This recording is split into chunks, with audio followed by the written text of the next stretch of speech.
What is up, everybody? I am OhTeeDubb, And I'm Seth from Fowler Customs.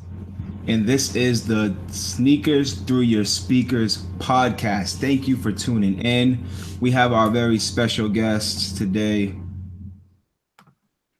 Christian from SneakerTalk CA. Hey That was guys. my cat. Thank you so much for being with us today, Christian. We really Yo, thanks. appreciate it. Thanks for having me. Definitely, man, for sure. So, as you guys know, this is the very first Sneakers Through Your Speakers podcast.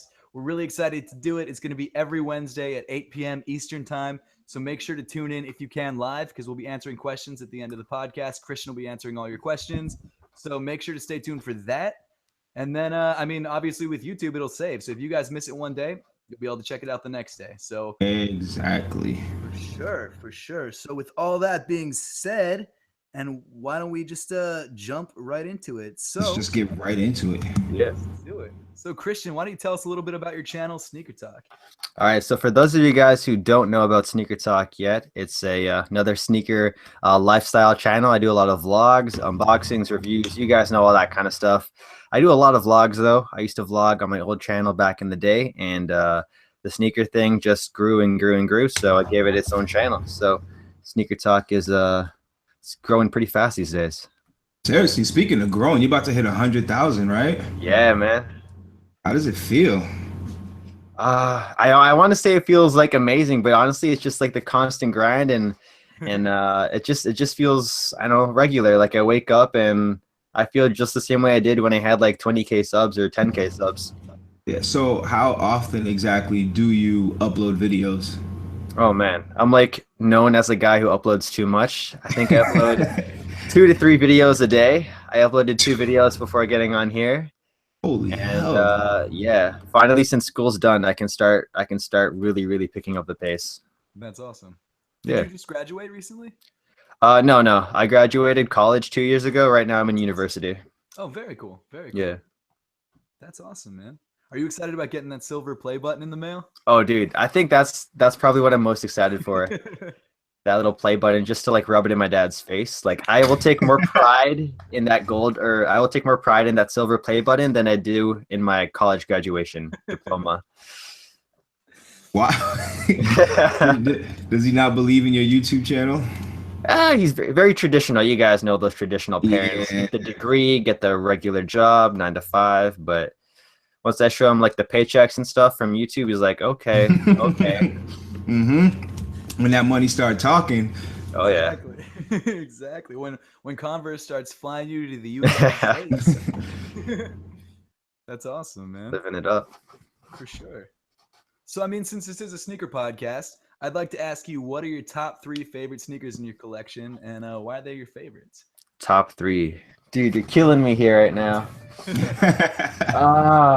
It always fluctuates because like you always tend to love the sneakers you have that just came in the most, just because they're so fresh in your head and you're excited about getting them. But let me grab 3 real quick for you guys. Sounds good. Dub, how about you? What are your favorite sneakers in your collection right now? Like, what's the top 1 and 2? it's got to be a right now because, like he said, they always like. Honestly, today though, I just unboxed the Oreo 3.0s, and that was my first ever pair of 3.0s. So, yeah, man, those things, not only do they look dope, but they are like the comfort is immaculate. Like, I was sleeping, seriously, I really was. I haven't had a pair of Ultra Boosts since the 1.0s, but I think the 3.0 silhouette is definitely in there. It's fire for sure. For sure. Did you just get the Zebras recently, like yesterday? Or? The Oreo the 3.0s? Oreos. Oreo, Yeah. yeah, no, not the Zebras. I'm not balling like Marlon yet. So I got my 3 here. Do you guys have any guesses about any of them? Well, I just Well, saw. we just seen a sneak peek. And speaking of zebra, Yes. Zebras. hey, how was the cleanup job on those? I saw that video. Oh man, you can't even tell. It's beautiful, man. It's beautiful. I should just do it again for fun. Oh man. Do a name Was that brand done on custom. purpose? Did you do like a name brand custom? And Oh, I wish. put some Slurpee on you. Maybe to the white pair. Maybe to the white pair, but not to the zebras. I cherish these too much. Yeah, for sure. What It do you was like? I nasty, mean, though. besides the fact that they're Yeezys, is it your favorite colorway of the Yeezys that you have? Yeah, by far. This is like favorite Yeezy out of all of them. Like more than Turtle Doves. Turtle Doves Yeah. comes a close second, but maybe just because I have these, I like them more than the Turtle Doves. Those are sick. I really Yeah. like those. I These are love very top. the stripes on the 2.0s or the V2s. Mhm. They're sick.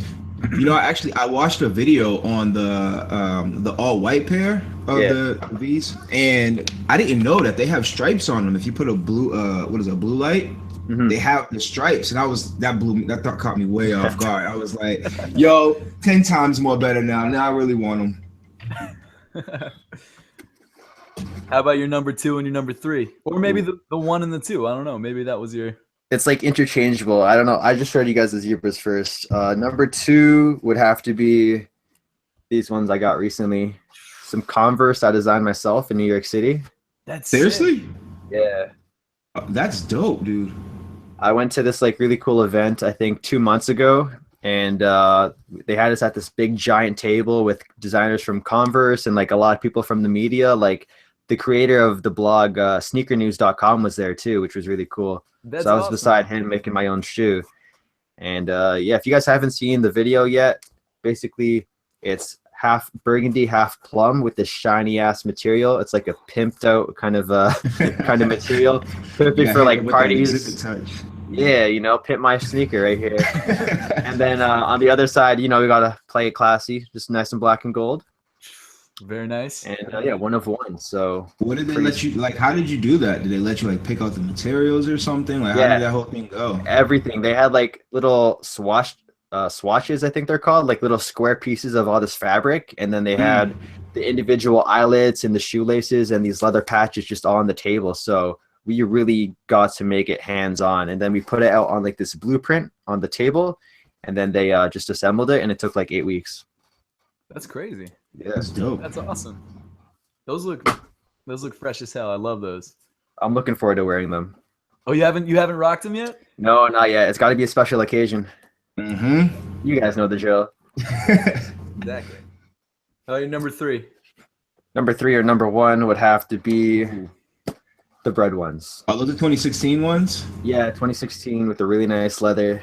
Yep, aka the birthday ones. Those came out on my birthday. Just Oh, gonna yeah. throw that out there. Dope. Dub, did Yeah. you get them? Yeah. Eventually, I ended up getting them. I missed on my birthday. I tried so many times, but eventually I got them.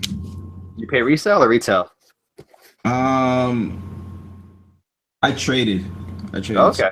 Yeah. Okay. What did you trade? Do you remember? No, no, I don't honestly. I think it might have been some 12s because I don't have any 12s anymore. Oh, Yeah. word? Yeah, so like 12s in cash though, I believe. Okay. That's Yeah. fair. That's fair. That's Yeah. awesome, man. Well, here's a question that I've been wondering, and I feel like this is a question that everyone sort of deals with on their own. But I mean, I noticed obviously your top 3 had both Boost and Air. Do you have a preference? Personally, I'm a Boost guy. You're a Boost guy? I love Boost. I love that styrofoam look that people hate on. The It's styrofoam. just so look. bouncy, man. It feels so good on feet. Like whatever sneaker it goes on, you're good. So, and I have like 10 plus Boost sneakers in my collection. When it comes to Air, maybe like 2 or 3. So Really? Boost hands down. Very nice. As you can tell, Team Adidas right here. Uh-oh. I think I might have to agree with you on that one, but for sure. Well, I mean, obviously, you've always been like a big proponent of Converse. Would you say that's your favorite brand at the moment, or are they a brand that you've always sort of like rocked with on the low? Like, what's your relationship? In high school, I wore Converse in my senior year. I like bought a pair off eBay, which was 2 sizes too big, but I didn't know it at the time. So I looked like Bigfoot. It was really weird. But my Converse relationship really started last year around this time. You guys know Heat Ledger. He's not making YouTube videos anymore though. Yeah, But that I sucks. commented, I have to talk with him. I have to know what's up because we've been like disconnected for a while. But I commented on one of his videos where he was talking about the Chuck Taylor 2. Mm-hmm. And I made like a comment on it where I was like, oh, I missed out on it and I don't want to pay resale for Chucks because, you know, who pays resale for like Chuck Taylors, right? because they sold out in my city, and I didn't want to pay anything extra. So Converse emailed me. You guys know Mickey, or Seth, you know Mickey. Yeah. She's like their PR girl, and she hit me up and was like, yo, we'd love to send you a pair and maybe one of the older Chucks, and maybe we'll put you on the seating list for 2016 spring. And from there, the relationship just blossomed. And so now they've flown me out to New York 3 times, Montreal once. I might be heading back to the States next month. I got to keep that on the low key, though, down low. But I might be coming back. That's awesome. So yeah, they're just showing a lot of love. So, and Converse just suit my style. Like I'm just like really into Converse now ever since they reached out to me. I didn't even know that Converse like had like a seeding program really until I saw Heath Ledger and everything going on with that whole thing. Yeah, I think Heath Ledger was like the very first person. Yeah, because I didn't. Nobody else I saw doing the Converse seeding program. Yeah, that's awesome. Yeah, no, I've really, Converse is one of those brands that even before I was into sneakers, I mean, I always knew who they were and what they were about, and so I would grab, you know, some pairs for myself. I'd grab those in Vans. Those are my go-tos before I was like. I gotta say, though, Converse saved my life one time. I remember I was wearing, dude, check this out. I was wearing a pair of Chuck Taylor, the high tops, right? And I walked outside, was trying to cross the street, and as soon as that happened, a car drove by. And it ran over my toe. Whoop, but that toe cap on that Converse. Oh, man. Saved my soul. I just looked down. It was all good. I was like, okay, then, Converse. Yo, steel-toe boots might have worked, too. Oh, yeah, for sure. Yo, I was wearing some Bread Air Force One mids last summer. Right. And I didn't get hit by a car, but it ran over my front foot while I was on the sidewalk on a longboard. So, oh man, I had to file a police report and everything, and basically I was just coming to a stop on the sidewalk on my longboard, and this lady didn't see me, so she just ran over my like left foot. Jesus and then my board just snapped in half. I think the board helped like minimize the impact on my foot, so my foot didn't feel any pain for whatever reason. This lady drives away like 50 feet. She asked if I was okay really quickly, and then she just drove off. I'm like, this girl did not just okay, good. So I chase after her, and I find her car just sitting in front of an apartment, and then I see her picking up some friend, and I start taking pictures of her license plate and all that kind of stuff, because you know, you just sort of hit me with your car, and I need some proof, and I need to, like, my longboard's not cheap. It's like a couple $100s, and that's my main like method of transportation because I spend all my money on shoes, you know. So she runs out of the condo or apartment. She starts yelling at me like, why are you taking pictures of my car? I'm like, well, you just hit me, and I need some evidence to file a report. So I ended up calling like the police, because this is my first time ever being hit. Apparently that wasn't the right thing to do, because you're supposed to call someone else, but like, yo, who gets hit by a car the first time and doesn't want to call the police? So call up the police, file a report. At the end of the day, her insurance paid for the longboard, which was like $300, which was good. And then the insurance guy told me that the lady was being very not inconsistent. She was being a bitch, basically. She was being an asshole to the insurance people. So she's like, oh, what happened to your shoes? Are your shoes okay? Because I told them I make sneaker videos for a living, and they're like, oh, are your shoes okay? I'm like, well, they got banged up a little bit, but it's not that big of a deal. I was like, oh, you know what? Here's another $300 for some new sneakers. So I was like, okay, I'm down. That's awesome. Wow. Yeah. Can I hit me? Can I also ask, like, how are you guys both getting hit by cars? Like, what the heck? I don't know, man. They say looking both ways helps, but I don't know, man. Crazy people out there. Well, actually, someone in the comments, Spicy Syrup, said, talk about NMDs or Ultra Boost. So that makes me wonder, if you had to pick one Boost shoe for the rest of your life, what Boost shoe would it be? Ooh. How about I let you answer that first, and let me and Keon think. I have to go with Ultra Boost. Like, Ultra Boost, these are my go-to for everything. Like, I mean, there might be something better in the future, but as of right now, for the last like 2 or 3 years, as you guys know, this has been it for me for sure. So I have to say Ultra Boost. Like, as much as I like Yeezys, as much as I like NMDs, there's just things about them that I couldn't rock with every day. But these, no question. See, right now I'm on like a mental battle because, like I said earlier, I've never owned a pair of 3.0s until today. I got to try them on today. So before then, it was the EQT 9317s. Mhm. But now I'm just like I'm at a cross of roads. Like I don't know. I stood by those 9317s, but now I don't know, man. It's a battle between one of those two. Yeah. For me, yeah, go first, Seth. No. What's up? I want to say my pick would have to be the Yeezy Boost 350 V2. Nice. As you guys know, I'm becoming a Hypebeast day by day. But like every colorway they drop has always been fire. Like there's never been a bad colorway. And sometimes you just want to feel like a Hypebeast and break a couple of necks and stunt on the gram, and that's what Yeezys can allow you to do. Yeah. Like I love Ultra Boost, but yeah, it's just Yeezy Hypebeast season. I always said that, like, if I wanted to go out and flex on anybody, then I'd wear a pair of like Jordans, like a pair of ones or something like that. Something everybody knows, even if you're not a sneakerhead. Yeah. But if I wanted to go out and be comfortable, then I wear a pair of Ultra Boosts, and I can still flex for the gram. Mhm. But like the average person won't really know. But if you get a pair of Yeezys, you're killing two birds with one stone. Oh yeah. Everybody knows what Yeezys are, and I'm still comfortable. So it's kind of like a win-win right there. Yeah, whenever I wear Yeezys, even the bread colorway, like just without the stripe, the little printing on it. I went to a McDonald's and some like 60-year-old white guy complimented me on the Yeezys. I was like, okay. Good looks, Gramps. Yeah. Did you see what he was wearing? Was he wearing Air Monarchs? He's wearing the Monarchs. I think he was about that New Balance life, actually. Yeah. Oh, okay, that's a good runner-up. Someone in the comments, Judah Jones says, "Is the sneaker game becoming a meme?" And I don't think he's too far off, to be honest with you. Is it becoming a meme? I don't even know what that means. I was about to say? What do you mean? Well, I mean, I follow like World Star and Hood Clips on Instagram, and like every other picture is about like shoes or something to do with shoes. So, I mean, I get it. I understand. Immediately, I just thought Jordan Cryface. So I'm like, yeah, every Saturday, honestly.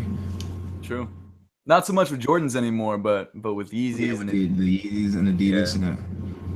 I mean, in that sense, I guess the more sneaker culture becomes more like immersed into popular culture, like it is right now, I guess it can become a meme because once everyone knows like every sneaker is just gonna happen, you know?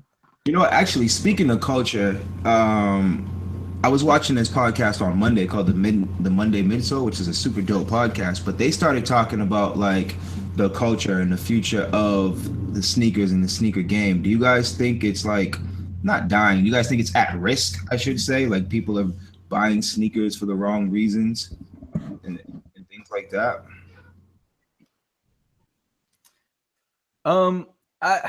I would say in some cases, a question that I get a lot is, and actually something I want to ask you too about in a little bit, but a question that I get a lot is how to start my sneaker collection and what are things that I should do. And the one thing I always tell people is just stay away from the hype. Like if you want to buy a hype shoe, buy it because you like it, not because it's hyped. You know, and I think that's a big problem with the sneaker game right now is that everyone's spending their money on stuff that's hyped when they don't even want it, you know, and the sneaker game and the sneaker culture is all about buying things that you like and enjoying collecting what you have, you know what I mean? And it's kind of a bummer to see kids get influenced by just Instagram and influencers like ourselves. I think it's a little, go ahead. Every single day on Snapchat, I get about 3 to 4 messages from kids asking me if I recommend they buy Yeezys. I can get Yeezys for $400, $500. Do you recommend to buy Yeezys? I'm like, no, you're probably 15 or 16-year-old. You don't need to spend that much money on sneakers. When I was 15 or 16, the most money I spent on sneakers was like $80 US. Right. Yeah. Yep. I think it's weird when people ask, how do I start my collection? You just buy a sneaker. Yeah. you gotta start somewhere. go. You see something in the store you like, cop it. Yeah. You know what I mean? So that's the best advice right there. I can't get better than that. Someone else in the comments just asked, Andrew Swain says, what are your guys' opinions on the Pure Money 4s? What do you guys think of those? Yes, double yes, triple yes, all the yes. Honestly, I prefer that they come out with the 3s over the 4s, but that's just me. But I'll still take the 4s because yes. I dig the 4s, but like that retail price, what's it's not a white sneaker. In What is Canada, it? it's like the typical retail price right now. So whatever, 190 US is Yeah, American. 190 US. So in Canada, it's like 255. So we're paying 290 Canadian here after tax. But like I have so many all white sneakers now, so yeah, I'll Yeah. pass on those. Yeah. Understandable, man. I have like a love-hate relationship with all white sneakers. I love the way that they look. Like I love these guys. These are awesome, and I love the cream Yeezys. But I mean, living where I do, and actually living anywhere that you're actually wearing shoes, like they're gonna get dirty so fast, you know. So it's tough for me to spend $200 on a shoe that I like, but I don't love, especially when I know it's gonna get dirty. That's why I didn't cop the what are they called? The Royals, the blue, not the blue. Whoa, no, The motorsports. no, those two. But I didn't cop those ones. I didn't cop the black fours, like the black suede with gold hits. Oh, the royalty. I think it's called royalty. Yeah. Fours. I have those. Royalty fours. Yeah, I wanted those, but it was like, and I didn't cop the True Blue threes. Those are 3 sneakers that I wanted, but I just didn't cop on release date. Yeah. And it's crazy now because the True Blue threes retailed at what, 250, 220, something like that, and now they're on sale for 190. It's like you should have came out with them at that price in the first place. Probably would have got more people buying them. When the leather is plastic. Bad, you know? Oh yeah, the leather wasn't that good. I have 2 of those True Blue 3s sitting in boxes in my room right now. Really? Yeah. Size 11? Did you buy them or did someone send them to you? No, I bought both of them. Nice. Damn, dude. Yeah, I wanted them, and so I bought them for full price, thinking that maybe there's a chance that they'll not sit, but no, of course. Too many made. Exactly. And they were such a classic shoe. Like it sucks seeing really great silhouettes that people were freaking out about years ago just sitting there. Like no one. And the problem is, like a lot of like we all grew up, watching Jordan, and now it's like people were born after him and don't know anything about him. They don't understand what it's all about, so they don't kind of respect, these sneakers, these like classic. What's crazy is I remember looking at a post probably like a year or so ago where it was, what's his name, what's his name, something about pairs, the perfect pair, that's it. Perfect pair. And he had a pair of the motorsports, and I was like, I commented like, yo, what are those? Because I hadn't seen those before. And someone was like, oh, the motorsports, you're not going to be able to find those, they're super rare, whatever, limited. And I was like, damn. And then they come out, and then I don't cop, and now they're sitting. Yep. That's the unfortunate truth. Well, actually, speaking of, so back to the question that I was asking before, Christian, what do you have? Like, what are some tips for someone who's starting a sneaker collection? Like, give me, a couple suggestions. The one thing I did all the time was I would make folders on my computer for each brand that I would want to buy, and just put in like my top 5 or top 10 sneakers I want to buy, and I'll have that list all the time there, and I can always like remove things. Go on Flight Club, do some research, find out what sneakers are more of your style. What can you actually afford? Because you don't want to starve yourself to death just to wear a fresh pair of sneakers, That's true. Very, very true. There's a lot of instant ramen. Oh, trust me, I had a lot of French fry only days, brother. Oh yeah.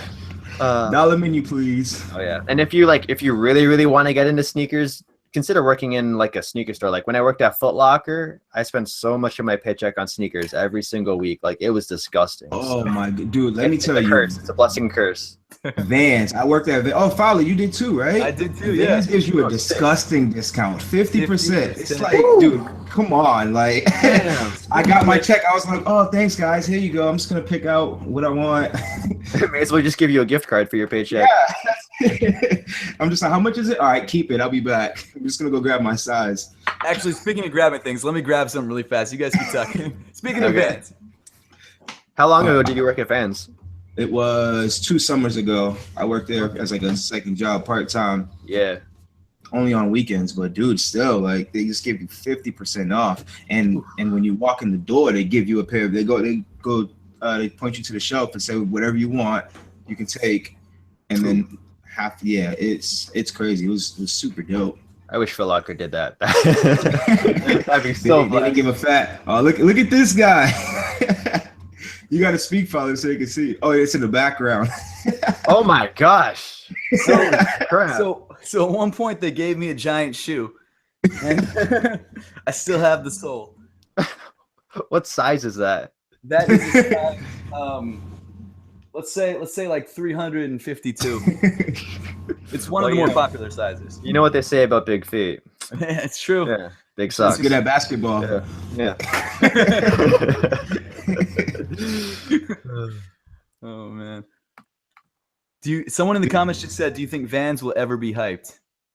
What do you guys They think? are to an extent, to a point. Like, Have you not seen the Fear of God Vans? Right, that's what I mean. That Fear of God drop killed me. First because I got the skate highs. Yeah. Paxson, they like dropped an Instagram or a tweet or something like that saying that they were in stores. So I boomed to Paxson, grabbed my pair, no problem. But the next time around when the Authentics were coming, they announced when they were releasing them. And so people were literally in line for 24 hours at the mall. When I got there, people were there the day before, and I waited 7 hours in that line and didn't come up with nothing. Killed me, man. Killed me. And I remember looking at posts like Young Thug, he got gifted a pair. A couple of Instagram like model dudes I followed, they got gifted pairs. Yeah. And I'm just like, y'all don't even wear Vans on the rag, man. Let me get a pair. Like, gosh, save it for the real fans. Christian, do you have any Vans at the moment? Honestly, I don't think I have any anymore. Really? I used to have the Supreme Vans Comme des Garçons. Oh, I got those, the black pair. I had the pinstripe ones with the polka dots on the back. That's sick. And then I had a pair of black skate highs, but I just gave them away to a subscriber. Nice. So yeah, no more Vans. I like Vans, but like I'd rather wear Converse and other stuff. Totally. What do you think of the difference between the Chuck 1s and the Chuck 2s? Oh, like uncomparable. Chuck 2s destroy the Chuck 1s in like every single way. I heard it's one has a better structure. It's a better structure shoe. Structure, material, fits, comfort. Like it's so many people bash the Chuck Taylors for being uncomfortable, but they have yet to try a Chuck Taylor too, and they've been out for over a year now, so they're slacking. They're slacking. For sure. That Lunar Lawn is fire, man. I gotta say. Right, yeah. You got the Flyknits. How have those Flyknits been treating you? They are actually right next to me. Funny you said that. These are awesome. These are sick. I really like, honestly. So I didn't want to say it in that video, the Converse video, but this is the first pair of Chucks I've had in about like 7 or 8 years. And honestly, these are sick. Like the Flyknit's awesome. I wish they had given me like the black pair or the white pair, but the blue pair is still fire, and it looks good in those photos. So the blue and the red, our shoes together. Ooh, sick. Killing on the gram with those pictures. For sure.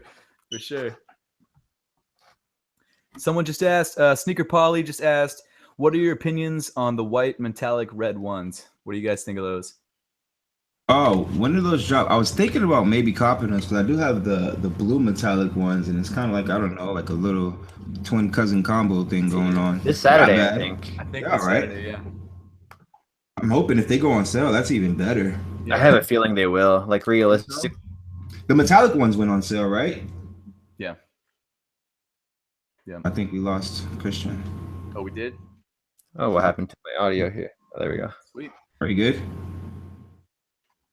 Christian, I wanted to ask you, so obviously there's a different, I guess, sneaker scene in Canada. What would you say are the main differences between, I guess, the hype and the culture, and then also just even buying shoes? Like, is it harder to get shoes in Canada than it is in the US? Yo, it's a pain in the ass to get sneakers in Canada, especially like hyped ones or nice ones you want. Like we just started getting like included in these bigger releases. Like Canada always got shafted on so many releases, so it was incredibly tough to be a sneakerhead. Right. You can, I know from shopping vlogs from other YouTubers, you can go into like pretty much any Champs, Foot Action, Foot Locker, Adidas store in USA and find like NMDs or Ultra Boost. In Canada, until the NMD R2, you couldn't do that. Ultra Boost fly off the shelf the day they come out in stock.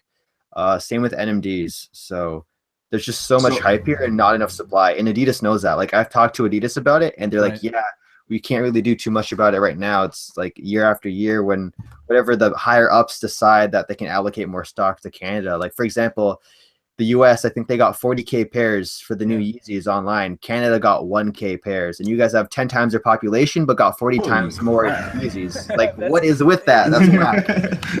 I knew that we got around there, yeah, and I just didn't realize that it was such a big difference between Canada and the U.S. like stock wise. That's insane. Yeah. I wonder. So like, yeah, go for it. I wonder if I wonder if Europe has a similar situation, or I wonder if they get seeded more or they get more pairs. My understanding in Europe, from like what I've heard from other people, is they were way ahead of our culture in terms of fashion wise, like with runners and stuff. They've been doing runners and like Ultra Boost and all that stuff like at least a year or two ahead of us. Right. So like all the runners, they sit on shelves. Even like exclusive colorways for stores, they just sit. So you can go to Europe and it's like NMD and Ultra Boost and Runner Paradise. Makes sense. Yeah. Yeah, I mean that's why it's called the European fit. We even stole the way their clothes fit us. True. Not all of us. America's a pretty big place, if you know what I'm talking about. Extreme Border in the comments has asked this question about 4 or 5 different times, so I just want to answer it just to make him happy. But what's your guys' opinion on the dark green Yeezy 350s? I am Googling that right now. Let's see. Oh, they're actually khaki though. It's called dark green, but I'm pretty sure they're khaki, right? Is it like all green or does it have a black stripe? I think it's all. So I've seen a couple different versions. I've seen one is like the perforated, right? Yeah, I've seen the blade version, the perforated version, and then I've also seen a green version, like the regular V2s. And honestly, if any of them release in that sort of olive or like dark green colorway, like that's an Instacop. Like I have to, I'll pay resale if I have to. Like that's a sick effing shoe. Colin Wu said they're just ignoring us. My bad, Colin. Me too, I swear. I think they're pretty cool, but I'm not too crazy about them. Like I like all the other colorways a lot more. If I were to get them, I might do it for the review, and then I might trade them for like a different colorway of the Yeezys. Nice. What colorway would you trade them for if you could trade them for any color, including 750s? If I could get a pair of 750s, I'll take any 750. I love them all. Yeah. Fair enough. Do you own any pairs? Nope. I have a fake pair sitting in my closet, but I haven't touched them since I did a video with those. What video was it? I was wearing fake Yeezys at school. Social experiment. Yeah. Did anybody notice they were fake? I think one person did, but they didn't call me out. Good on them. Yeah. Actually, no, not good on them. Screw that. Oh man. Well, let me see what else we got. So do you have any advice? Like this is something I'm sure a lot of you guys get, just in general, but as a YouTuber, for people starting out, do you guys have any advice, you know, for building your following, starting a channel, I guess a few words of wisdom? Want to go first, Keon? I'd say don't wait. Just if this is what you want to do, if you want to have fun with it, turn on your camera and go. You don't have to have like a super dope camera or a super dope mic setup, or because I didn't start with none of that. And I'm pretty sure, yeah, it has kicks until recently. I think until last year, he was on his cell phone using his cell phone. Yeah. So like you don't need another. It's dope to have. Trust me, it's awesome. And you can do a lot more cool stuff, but it's not necessary. So if that's what you want to do, just go out, have fun with it, turn any camera, whatever recording device you have, turn it on and just go and do your thing. That's my advice. I started from a camera that it had a flip out screen, but you couldn't see through it. It didn't work. So I would have to go get in front of the camera, record a little bit, go watch what I recorded. All right, I'm in the right spot, and then go back in front. That's what I had to do. So just work with what you got, man. Yeah, I'd have to say just start as soon as possible, because there's so many people that just dwell on it, or they're like, I don't have enough ideas, or I'm not going to succeed. If you set yourself up for failure before you even start, you're not going to go anywhere. But yeah, I have like videos on my channel dedicated for tips for new YouTubers. So, a little shameless plug if anyone wants to check that out. Plug it in. Go feel free to check it out. I'll link it in the chat, I guess, if that's possible. But yeah, start as soon as you can. The gear doesn't matter. You can use your smartphone. iPhone cameras are great. Some of these new Android phones have really good cameras. And just go for it. And you can't get better until you practice. So like my videos I'm making right now are way better than the videos I made like even last year this time. So same. You gotta keep practicing. Yeah, I feel like the more you record, like the more comfortable you get in front of the camera, like you just evolve. You just get better as you start pushing out videos and stuff. And one last thing. never like it's hard not to because of the world we live in, but try not to compare yourselves to other people. Like everyone's in their own lane, and so when you get in that mindset where like someone's better than you or you're never going to be at someone else's level, you're going to get so your mindset's going to get so negative and you're going to be so discouraged to make videos. So you just got to stay positive and keep focusing on doing you, like doing your own thing. That's true. You got any words for the kids, Fowler? You know, do YouTube like you poop, you know, stay consistent. hey, you have any words for the kids, Fowler? Yeah, do it like this shit. It's because people are gonna, if you only post a video like once every 2 or 3 weeks, you're not gonna get a following because no one's really gonna even search for you. The important thing is to like make sure that you're producing content that you yourself would want to watch, and also that you're doing it on a regular basis. So you're feeding the people, kind of like how Adidas keeps giving us Yeezys like once a month. Make it more regular. Consistent with it. Justin Char, is that how you say your name? He wants to know, did you ever think you would get to where you are now, Fowler? Just to reiterate the question again, did you ever, Christian, did you ever think you'd get to where you are now? And personally, for myself, I didn't know what I was going to do. I just kind of turned on exactly what Christian and Keon were saying. Like I turned on the camera and just let it happen. And I just happened to, I'm not a big YouTuber at all, but I mean, I've got more followers than I've ever expected. So I appreciate you guys for following that. But Christian, how about yourself? You expect to be?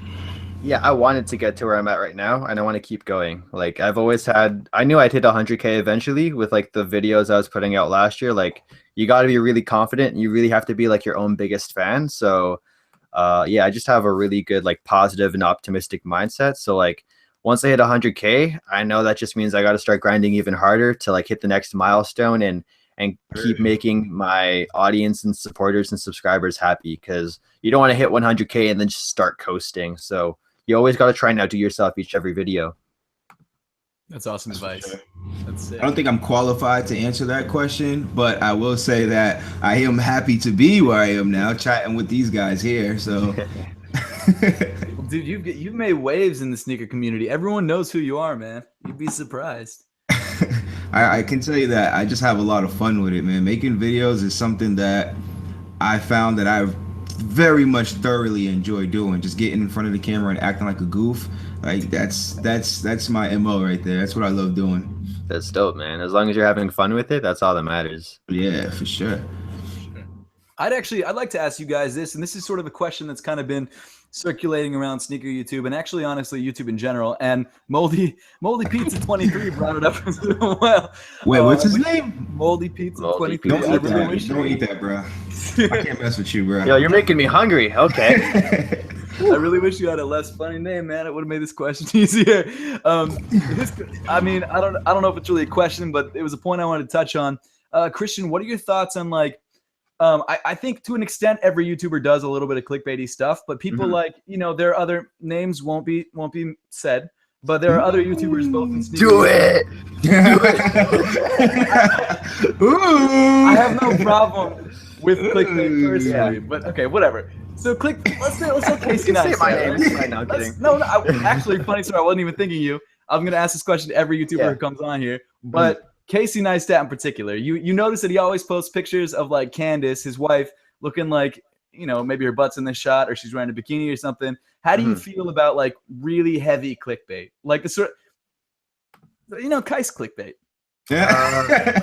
Okay, Casey Neistat's clickbait and Kais Omar's clickbait I find to be very different. Okay. I haven't been watching Casey's videos lately, so this might not be like, I might not have accurate information, but I know from when I was watching Casey's videos very heavily, his videos didn't really seem clickbaity. Like, right. The thumbnail was good. That's what I was thinking. And then when you watch it, you get sort of what you came for. So, and you're happy with the production value of the video. You're entertained, so it's cool. On the other hand, when it comes to like Kais Omar's clickbait, I remember reading was it Complex article that came out a while ago where he was interviewed. Yeah. So Kais knows he clickbaits really, really hard. And it's just part of what sneaker culture has become. Like I remember making videos last year and never even thought about clickbait as like a thing. Like now, whenever I upload a video, I have to think, is this a clickbait title? Or just like that comes into my head now, or are people going to say this is clickbait? Back then, I would just make a title, upload it, and no one really cared. But it's just so much clickbait these days. It's like it's hard to get around it. Like you can do a video called "Going to the Mall to Get a Haircut," and you can go to the mall and get a haircut, and people will still call it clickbait. Like there's no pleasing YouTubers or YouTube audiences anymore. Not at all. So I think it's kind of crazy because like there was a time before all this clickbait craziness that was going on, madness. Like I remember when it was Kais and SneakerTalk. No smoke to any of them, but it was just I remember they made a video. They got sent something by Adidas in like a locker. I don't know if you guys saw that. It was like it came like this little locker thing. But they would put like Yeezys in it, and it was like, "Oh, Adidas sent me Yeezys." I remember that. Yeah. And you click on the video, and it was like it was like the Climacools. I think it was that they got sent. Climacools. Like I think I saw Tony D did that. Yeah. So I remember a couple other YouTubers being pissed about it. Like, dude, come on, that's clear. Like that's messed up to do. Like you just basically tricking your viewers. Like that was clear, cold cut clickbait. Oh, bars. Yo, when's your mixtape coming, man? Dub's word coming soon. Off the SoundCloud. But yeah, now I don't know. Now it's just like I actually did an experiment on my channel where because before it was a thing where like not every word was all caps. Now every word's all caps. You say, oh, you need these or something like that. So I did that on my channel and you can go look at it now. And my last video before today has more views than a video I put up 2 weeks before. So it's like, it's almost necessary to do. It's like, you don't want to do it, but like you want to be as close to the truth as possible without, I guess it's like making a title that leads the person to click it. Yeah. But you're still being truthful at the same time. You know what I mean? Like, I don't know. And for some reason, making your title all caps makes a big difference. See, all caps, I don't mind all caps, but when it's like people blanking out a sneaker and then it not being the sneaker in the video, or just like every single sneaker in your thumbnail has to be blanked out with a question mark, or it's just, and then you're asking a question like, I've been guilty of this, so I can throw myself under the bus a little bit. Like I do it for sneaker unboxings, but that's the nature of it because you know everyone likes to know what you get, all that stuff. But if you're just like doing a mall vlog and it's like, I can't believe they restocked this, but it's a sneaker that's been sitting for weeks. Everyone can believe it was restocked or I'm not gonna name any names today. My thing is the blanked out shoe thing. Yeah, I've done that a couple times.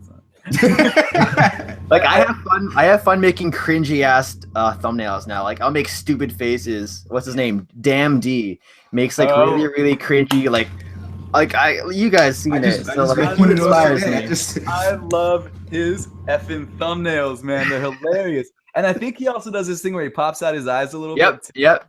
Like, what the fuck? You think that'd be like Photoshop, but no, he's a talented thumbnail creator, I gotta say. I just found out about him about maybe 3 weeks ago, and I've been like watching all his videos. And I mean, they're not bad. They're not. I mean, they're good videos. They're good videos. Yeah, but those thumbnails are what get me. I love them. They're hilarious. There's just some videos where the clickbait is so shameless. Where I think Mike the Compass did one. I'm name dropping now. Shit. But Mike the Compass did one where it was like sneaker shopping with Childish Gambino, or like sneaker shopping with some rapper. Right. And it's some friend who apparently looks like this rapper, but he looks nothing like the rapper. But because he named it Sneaker Shopping with Childish Gambino or something like that, the video did really, really well. Yep.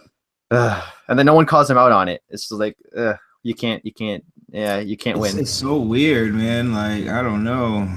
I think to some degree it's always going to be there. Like you have to, it's like you're selling a product. Like the video is a product. You need to advertise it in some way that's going to get people to click on it.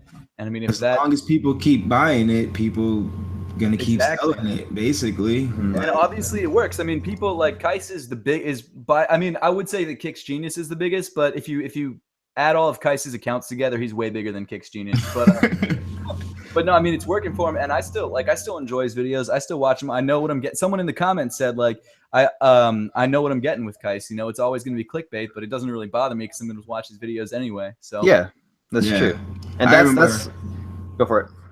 Well, he got me one time. I remember he met up with Teddy at the tattoo parlor, and he had in the title it was like getting my first tattoo, and I was like, "Yo, Teddy tatted Kais," but nah, he just like drew on him with a marker or something like that. Yeah. Oh, I remember that one. Yeah. Sucker. Oh my goodness.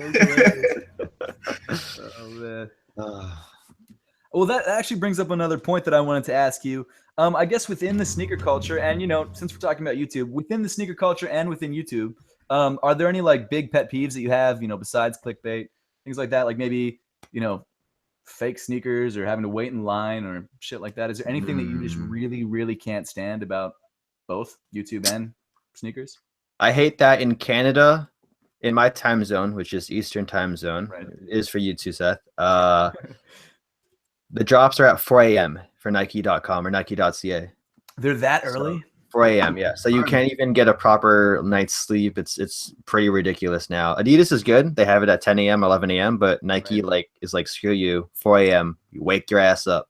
That's insane. I didn't realize it was that. Because I mean, in the US, it used to be 8 o'clock. Like 2 years ago, it was 8 o'clock. On the East Coast. And then the thing was, I mean, the US, it's the same throughout. So on the East Coast, it was 8 o'clock. And then on the West Coast, I mean, 3 hours back, it was like 5 o'clock. But then they moved it down to 10, I'm assuming, to accommodate the West Coast.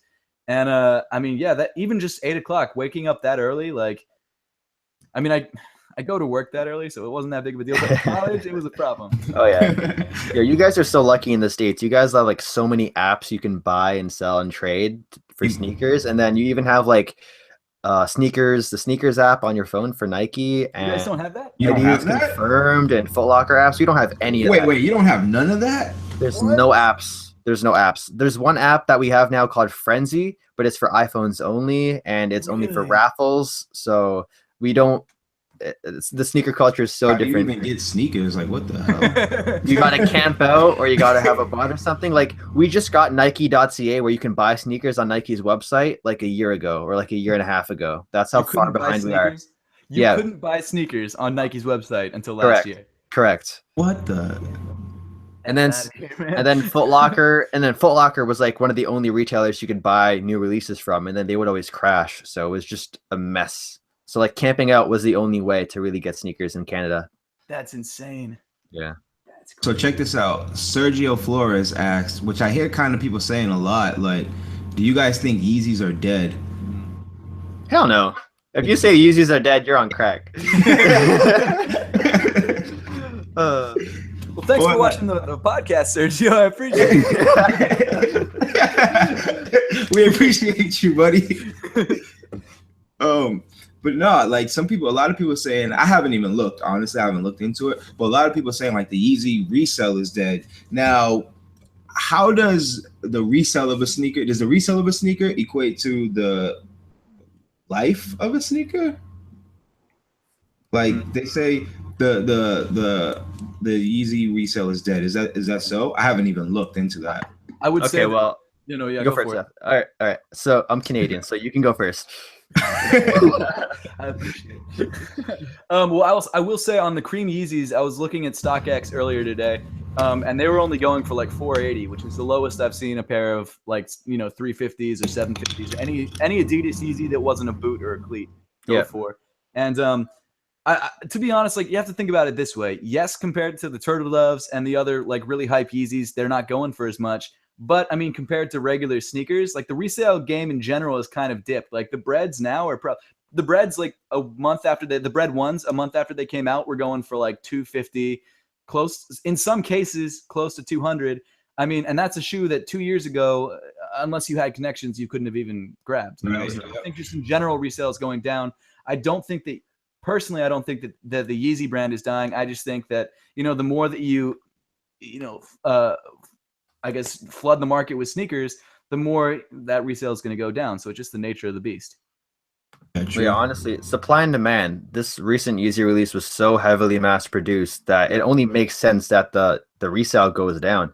If you were to say Yeezys were dead after the Zebras came out, you'd be like, you'd get all these funny looks because the zebras were reselling for 2K Canadian when they first came out, and now they're going for less. But even then, like, they were just so mass produced. And so in Canada, the retail price for the Yeezys, the creams, were $340 after tax here. Oh, wow. And they're reselling for $600 to $650 Canadian. So still almost double. You still get double your money, which is the same here because they're $220 here. And if he said what, $480? You said $480 is what I saw for I think a size 9 on stock. Yeah, you still double your money, so it's still decent. And they're selling out. If it's shoes, exactly. That's what I was thinking. Like, I mean, you can't say something's dead if it's still selling out. Let's be honest. And in Canada, there's lineups for like raffles. People line up for 3 to 5 hours just to sign up for a raffle for a chance to pay for the Yeezys. So they're definitely not dead. That's insane. Yeah. Okay. No, let's go for it, man. No, go ahead. I was just gonna ask a quick question. Christian and Keon, what Yeezys do you prefer, the Nike Yeezys or the Adidas Yeezys? Nike. The Nike. I understand that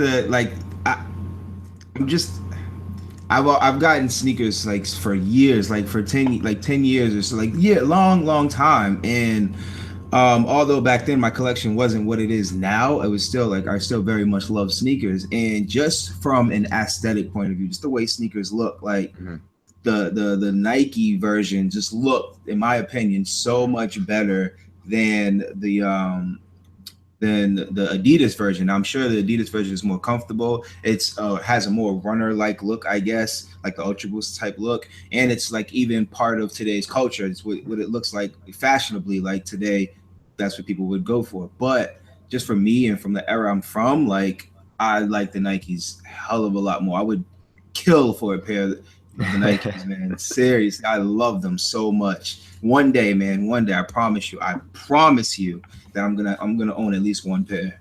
Okay, I'm happy you didn't say I promise you I'm gonna kill somebody for a pair. You see this, man? I'm too pretty for jail. Come on, man. If you were to ask me this question 2 years ago, I think I'd say Nike Yeezys all the way because that's where my style was.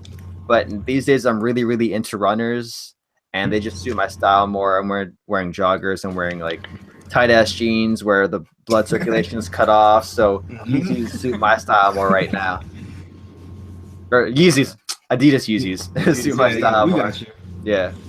I think I'd agree with you on that. I think I'd go Adidas Yeezys aesthetically. And then, I mean, if I had to choose between one or the other just to have, I'd probably go with Nike Yeezys because who the fuck has Nike Yeezys right now? That's just right. They're always going to have that way more exclusive factor compared to right now. Like, especially since they're never going to make another Nike Yeezy. Exactly. Like I remember when the Red Octobers dropped, everyone was losing their shit. People don't lose their shit like that anymore over Yeezys. Nope. Hold on. I just want to pause real quick. And I want all three of us to say hi to the Crispy Jones because it's 2 a.m. in Ireland right now, and he's been dying. Hey, shout out Crispy Jones. The Crispy Jones, what is up? Your name makes me hungry, man. I want some crispy chicken wings or something. Damn. Oh man, that's great. Yeah, Crispy. Yeah, thanks for tuning in all the way in Ireland. I appreciate it. Yeah, thank you to all the 70 viewers who are here right now and the people who have probably, no doubt, come and gone. But thank you, everybody, for tuning in. We appreciate everybody for the first episode. Hey, what do you think of the name? Sneaker Talk? Sneakers through your speakers. Catchy. That's catchy. Right? I dig it. Shout out to Fowler for drawing the logo that no one's seen yet. Right? How about that logo, Fowler? Yeah, man, it's in my head, man. It looks cool. Oh man, yeah, we were gonna originally name it the Sneaker Podcast, and then I did just a quick Google. Let's make it simple, the Sneaker Podcast, so that when people look up Sneaker Podcast, it pop up. And guess what popped up? Yep. And then the next day, you posted your Sneaker Podcast video, and I was like, "Oh, thank God we didn't name it the Sneaker Podcast." Close call. Oh man, oh Crispy Jones, yeah, definitely, man, no problem. Oh man, oh and TB Games too as well, 2 a.m. in the UK. Yeah. Oh, Christian, are you going to any sneaker cons coming up? I heard there's a rumor going around like everywhere that there's going to be a sneaker con in Toronto over the summer. So nice. I'm 1,000,000% going to that, regardless or not if I get invited. But I'm hoping I get like invited. And other than that, nah, it's just too expensive flying out to the States. It's too costly right now. I'm not making that much YouTube money. So maybe next year, definitely next year when I have like more money in my wallet, then I'll do it. Like if they reach out to me, which I'm hoping they will. Well, honestly though, check this. I was with Name Brand in DC. I showed him who the owner of the SneakerCon was, and he noticed Name Brand. He was like, "Oh, Name Brand, I love you. Like I love your channel. Let's connect." And that's because Name Brand first he flew himself out to DC for the first one, but then after that he connected with the dude, and he's been getting flown out since. So maybe if you just all you gotta do is just contact him or reach out or something, like find a way to get in contact with the dude, and I think you might be good. That's dope. Name Brand's the biggest sneaker YouTuber in Canada right now. Oh, really? I was wondering if it was Name Brand or Ray Ray. It was Ray Ray for the longest time, and then Name Brand just took over, I think, over the last couple of weeks or months because of all of his banger videos. But it's hard for me to consider Name Brand a sneaker YouTuber. Like, I consider him more of a jackass channel. Like, I love him, and I love Jackass, so I'm not calling him a jackass, but it's just the Jackass the show. Yeah, I get you. Yeah. He's like the troll of the sneaker YouTube. Yeah, world. like I remember watching him years ago, like 3 years ago, I think, where he was doing like Karma hauls and making videos in his basement or whatever with the everything. So it's cool to see him get to where he is right now. Yeah, for sure. I remember it was the video where I remember the first video where he made that turn. It was when he fried his Yeezys. Yeah, that was the beginning. That was it. And then Complex gave him a thing, and then that's my dude, man. I had a long talk with that dude in DC, and he's such a good dude, man. Ray Ray told me he's super chill in real life, like total opposite. Man. He's super chill. Him and Tom, like the last couple sneaker cons I went to, they were at, and we'd go and hang out afterwards. And honestly, like, I mean, Tom is very similar to how he is on the channel. He keeps it like, I mean, that's Tom, you know. Name Brand, no, like you said, he's just the nicest dude, you know. He does. I mean, from every time I was with him, he was drinking, so that's not true. But that sounds like Name Brand. I honestly think though it's good for sneaker YouTube, because if we didn't have someone like that to sort of balance everything out, it would just get it would be just way too serious for its own good, you know? Yeah. We need people like that. He's a nice little spicy flavor in the community. Exactly. He's a sneaker game sriracha. Yeah, exactly. He should be a t-shirt. Get a t-shirt like that. For sure. Sorry. Oh, go ahead. Oh, someone in the comments was asking. Let me see if I can find their. I don't remember who it was, but someone in the comments was asking if we're going to SneakerCon London. I'm going to SneakerCon London, and SneakerCon Chicago. I'm definitely going, and possibly OhTeeDubb. Trying to try to make an appearance. I hope they need to bring SneakerCon to Boston. What's up with that? Has there ever been a SneakerCon Boston? Probably. Wait, Boston. Yeah. I might be going to Boston soon. Oh. You're coming to Yeah. Word? Can't say with you. Is that on the hush? It's on the hush? It's on the hush. Not confirmed yet, so I don't want to ruin it. Fair enough. Well, Christian, if you want to come to any of the sneaker cons, hit me up. I've got a table which comes with 4 tickets. So bless. Okay. A ticket, not an airline ticket, but a ticket. A trade up. We got a trade up right now. Give you some Yeezys. Oh man. So let me look back over some of these topics. Oh man, East Coast Rican, he's trying to kill us, man. He said, did you see what he said? You guys should do Hot Wing style podcast next time. What's that? You never saw Hot Wings? Yo, that show, I stumbled across it somehow. It's ridiculous. He interviews like a famous person or whatever as they're eating like hot sauce. They put hot sauce on chicken. And every round, I guess, every couple of questions, was it one question per wing? Might be one question per wing. The hot sauce gets hotter and hotter and hotter and hotter.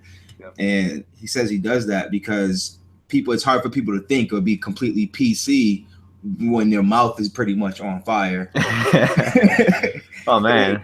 let me tell you, that is no like. I had some roommates a couple of years ago from Lithuania, and they used to always make me their Lithuanian dishes. And one time they put freaking ghost pepper sauce on one of their dishes. I was like, "Oh, this is Lithuanian sauce. Just try it. It's really good." And I was like, "Oh, hell yeah, dude!" I was dying, like legit dying. The only way to stop the burn in your mouth is to put milk in it and just have it sit there. You don't swallow it, or you just have it sit there. But oh man, I wouldn't be against it though. Just throwing that out there. Yeah, I love chicken wings. I'm a big chicken wings guy. I'm not a hot sauce. You want to set that up? Not a hot sauce fan at all. At all. Watch, I'm gonna order pizza and wings now just because of that recommendation. You'll see it on my Snapchat or IG story. I'm not even gonna lie. I give into my chicken wing cravings like that, like faster than sneakers. It's disgusting. Someone in the comments said, "Is everyone gonna ignore all the sneakers Christian has in the background?" Ooh. They're looking good, man. You've got a nice setup. Yeah, look at that. I rearranged it. Yeah, it looks great. Thank you. IKEA, baby. IKEA. You guys have IKEAs in Canada, right? Yeah. Sneakers app, but yeah, IKEA's cool. All right, are we just gonna ignore this trash I got sitting right here? Trash, you guys. Oh yeah, dude. No, you know what that is? Oh, that's vintage, dude. That's OG trash. Yeah, vintage. I keep it for I keep it for aesthetics. What is it called? The feng shui of the room. Yep. Exactly. You know, for every pair of boots that Christian's got, you got a nice little. Yeah, those are the Vapor Max right here. I just keep them sitting in the back. Oh my god. Actually, that's a shoe that has a lot of people divided. The Vapor Max. Personally, I don't like it. Christian, have you tried it? I tried them on for their very first time yesterday. Oh yeah. And they're pretty good. I like the way they fit, but I'm a Boost fanboy, and the aesthetic of an Ultra Boost or an NMD versus a Vapor Max, I can't do it. Vapor Max to me is more of a performance running sneaker than a lifestyle sneaker, and I'm all about lifestyle. So maybe if Nike sent me a Vapor Max, I might give it some more love or give it a try. But I think it'd have to be like the all black colorway, because the gray, the way the bubbles, I don't want there to be too much contrast. I want it to be like super simple, because they really are different and out there. Yeah, I'm not a fan of that model at all. It looks like, I don't know, it just doesn't. It looks like something you would buy if you was like a competitive runner or something like that. It's not like something, to me, it's not something you toss on and try and flex. It's just, they're just, nah, fam. I just can't do it with them joints. They look like, nah. Agreed, for sure. I mean, they're definitely, like, they're one of those shoes that I did run in it a little bit. I ended up returning them. I did run into them a little bit, and they're not bad running shoes, but just that the fit was just a little, like, the upper felt great, but I couldn't deal with it. Yeah, the upper felt really, really good, but it's just I'm so brainwashed by Boost because I'm a Hypebeast now, so it has to be Boost or bust, or Lunarlon. Boost or Lunarlon. For sure. Actually, what about the Adidas, the Pharrell tennis hues? I've seen that in the comments. Yeah, somebody wanted to know. Oh, Matthew Abello. What do you guys think about that shoe? The new tennis human races. I can't do it. Can't do it? No. They kind of look like I'm a pass, but they do look like Stan Smith's a little bit. Yeah, that one white and green colorway. Yeah, they remind me of like the Alpha Bounce, which I gotta pass on those. I don't like the Alpha Bounce either. Oh.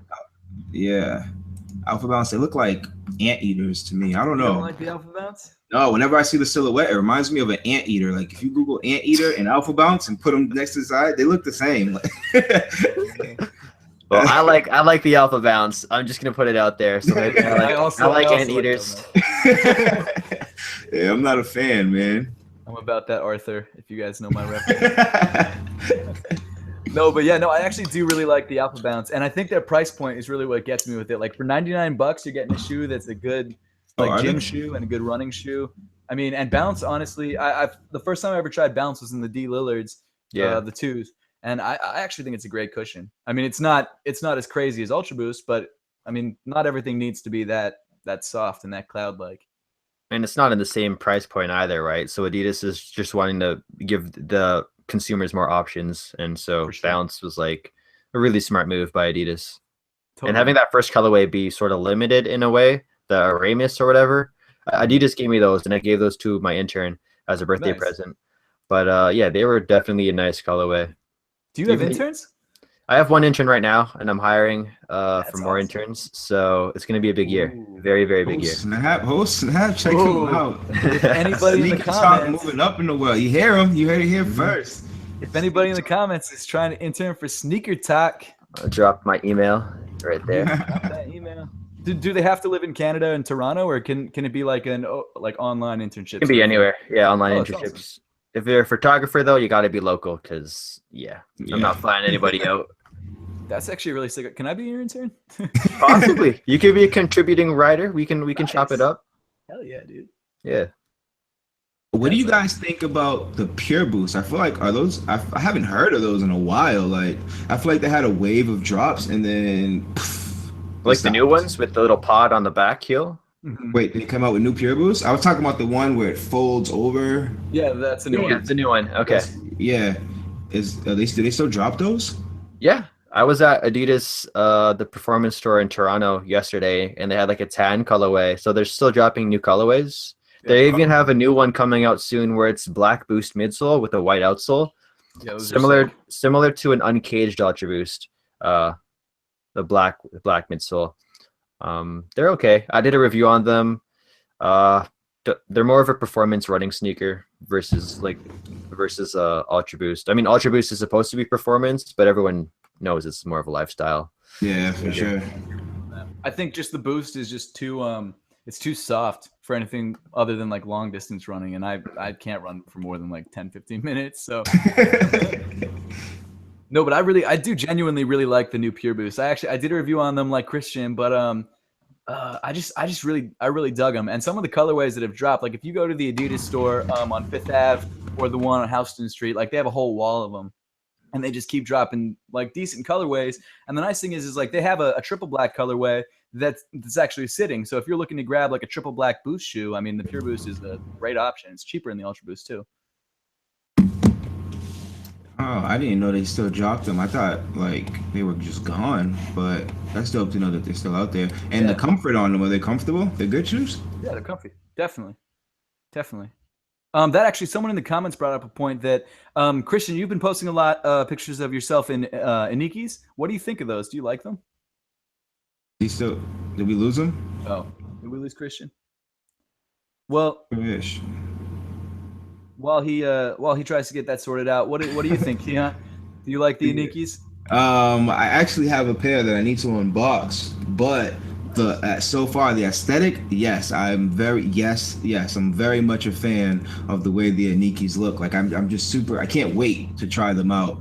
I hear that they're super comfortable, and the look of them dope. The pair I really want is the the 90s pair or something like that. They got red bottoms and they're all tan with the blue. Like those are fire. So if I ever get my hands on those or a possibility to cop those, I'm for sure copping. But what do you think about them? I dig them. I had the blue pair. I really like them. The thing that I'm not a huge fan of is I don't really like the way that the Boost looks on the classic. Let me re-invite him really quickly. I'm not a huge fan of the way the Boost looks on that like more classic looking upper. And that's probably just a me problem. I know that's not true for just about everybody else in the world. Wait, so you mean like when it's on your foot and you don't like the way it looks, or just the aesthetic of the shoe? As the aesthetic of the shoe, for sure. And that's just personal taste. I don't think it's a poorly designed shoe. I don't think there's anything wrong with it. It's just not exactly my thing, you know? Yeah. Look, when I look at them in pictures, man, that 90s, I'm about to look at them right now. That 90s and Nike is just. Ooh, are you gonna unbox them on camera? Are we gonna do this? The first Sneakers Ain't Through Your Sneakers podcast unboxing. I could do that. It's not the 90s, but what do y'all think? Hey, let's get some comments. You guys want to see an unboxing? What do you guys think? I can unbox a pair right now. Ooh, and Nike unboxing. Let me know in the comments how you guys feel about that, and I'll do that. Oh, well, they go look at the front. Nike is trash materials. Well, fine, we won't. Oh, Sergio says do it, bro. I think you got to. Yeah. Oh gosh. Oh god. Oh There it gosh. is. Oh gosh. All right. You know what? Why? Randall says you won't. Why not take a crazy? Oh, I'm not doing that again. Hold on. I gotta. Well, speaking, you said why not? And funny story, shoes I just got in today. Well, I'll do an unboxing too. Mine are not as nice as yours, though. I think I prefer the Nikes to what I got, but Here we go. got the why not 31s. And what do you think? Oh, I didn't know it said not. Why not on the bottom of it? You serious? They all say that, don't they? Oh, I didn't know that. Yeah. Okay, that's dope. They're not bad. I don't love the way the shoe looks, but I've been asking for a pair of 31s with a 29 or a 30 outsole, and Nike did it, you know. So I had to buy them. Here we go, guys. Here we go. I have to. It. It's still inside the box, too. It's not even. Let's bust these bad boys open right quick in a hurry.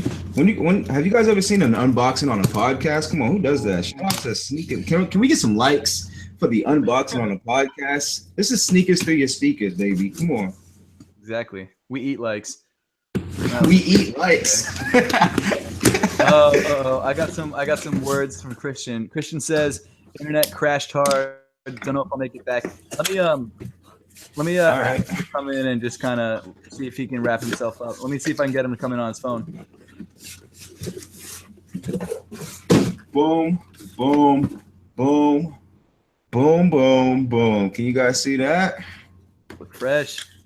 I paid $130 for these from here. And let me just drop this real quick. Wow, okay, what is this? Nylon? Is that the word I'm looking for? Dude, I'm really digging these. Yeah, man. I like these. Oh, and the tongue is it's connected. It's not. Yeah, it's a little bit different. Yeah, when people wear these, when pictures, it looks like the tongue is a separate thing, but it's all one thing. That's dope. It kind of, honestly, you know what this reminds me of? They're kind of far. I can't reach them.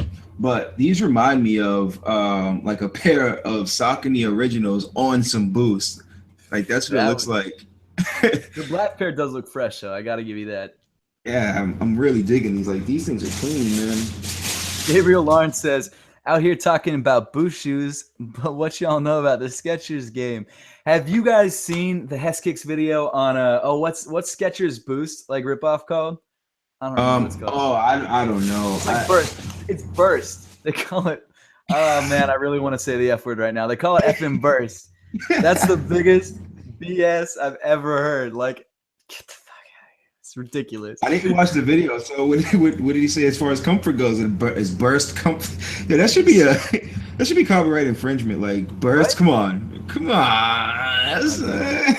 Well, from what I understand, like Boost isn't actually even Adidas. Adidas didn't even come up with Boost. They actually licensed it from a company. So I think the company that they licensed it from is actually the company that has to go and deal with that.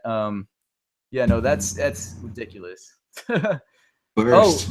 Sneaker Polly 23 says, "What's your cat's name, OhTeeDubbs?" Oh, Wolfgang. Wolf, nice. Right? Yeah, it's my little girl. She gets on my nerves, but her name is Wolfgang. That's awesome. That's awesome. I don't have any cats. I don't have any dogs. I want both, but I can't have either because my apartment. Oh, look who's back! Whoa! Back on a brand new track. Oh, is he still here? Oh, yeah. We back. He's back. We back. Back again. Tell a friend.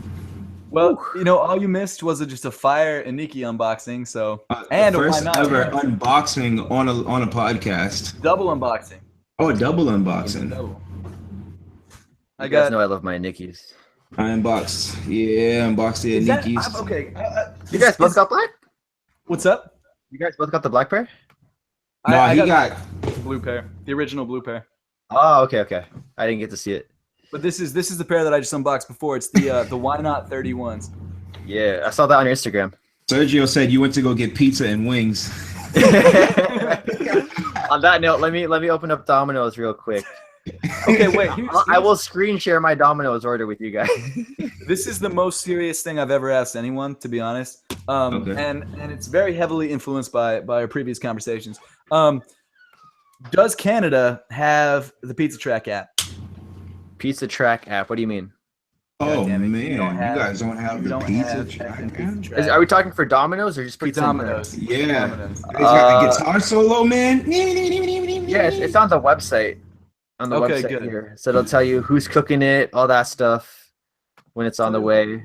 Okay, good. It's I'm fun, glad you it's guys fun. at least said that. You're not totally in the dark. Yeah, we're Adidas not a and mess. Skechers collab equals ultra bursts. Ooh, Ooh, bursted. Ultra slap on a burst. Yeezy cosign. I'm down. Christian, do you have anything to? Someone in the comments, Edwin Hernandez says, Christian, you got to unbox something else now too. All right, fine. You know what? I have a pair of sneakers no one knows I have. So Yeah, right. Is this happening? I'll This give is you it. guys the preview. I have to unbox it for a video tomorrow, but I'll give you guys the early access. So I'm it's a actually. pair- I'm I'll let you stoked. guys guess. I'll let you guys guess the brand or guess the model. You I'm can gonna go say for it. Adidas. Okay. Yo, everyone in the comments, guess what brand and model it is. Yeah, let's see what you guys have to say. I wish I had something to like. I wish shipping stuff wasn't so expensive because then I'll ship you like a. I mean, you can order me pizza, I think, if you want to ship me anything. You know. I'm playing. All right, let me grab it real quick. Let's see these guesses roll in.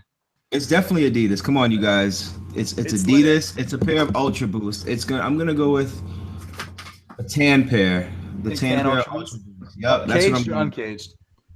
Cage. It's gonna be like the Trace Cargo tan. Trace Cargo. Oh, I was way off. Ooh, oh shit! Is that a consortium? All right, so let me just blow this up. What? I'm actually. All right. Yeah, what are those? It is a Boost model, so you I guys know it's can Adidas. guess, I got Boost. guess from there. Nice. What is it? Red Subtempo. Nah, fam. Let's see these comments. But yeah, the box is really nice. Yeah. A bunch of people are saying Skechers burst, man. If you pull out Skechers burst, Skechers isn't gonna be hot Don't until control you guys. what's that basketball player? Lorenzo Ball, something Ball. Lonzo Ball. Yeah, that's when Skechers will be hot. I want to Alright. see these Adidas. That's the Let's only do thing it. he's Let's signing pop with. it up.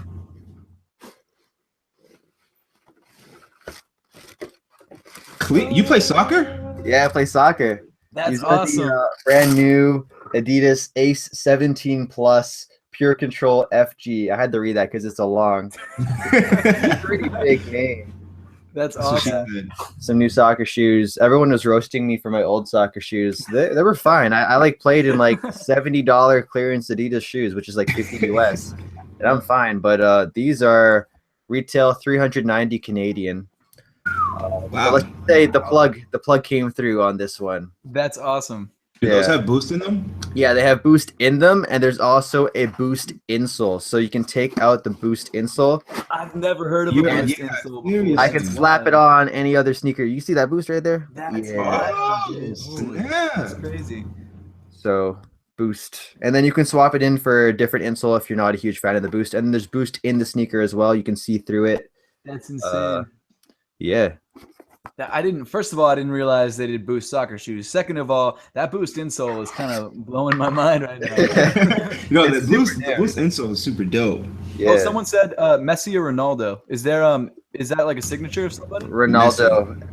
And no, this isn't a signature. This is just a generic, or not generic, but like non-cosign sneaker. This is like their latest and greatest one. So very happy to have these in my collection and actually see how these perform. There's no laces on it.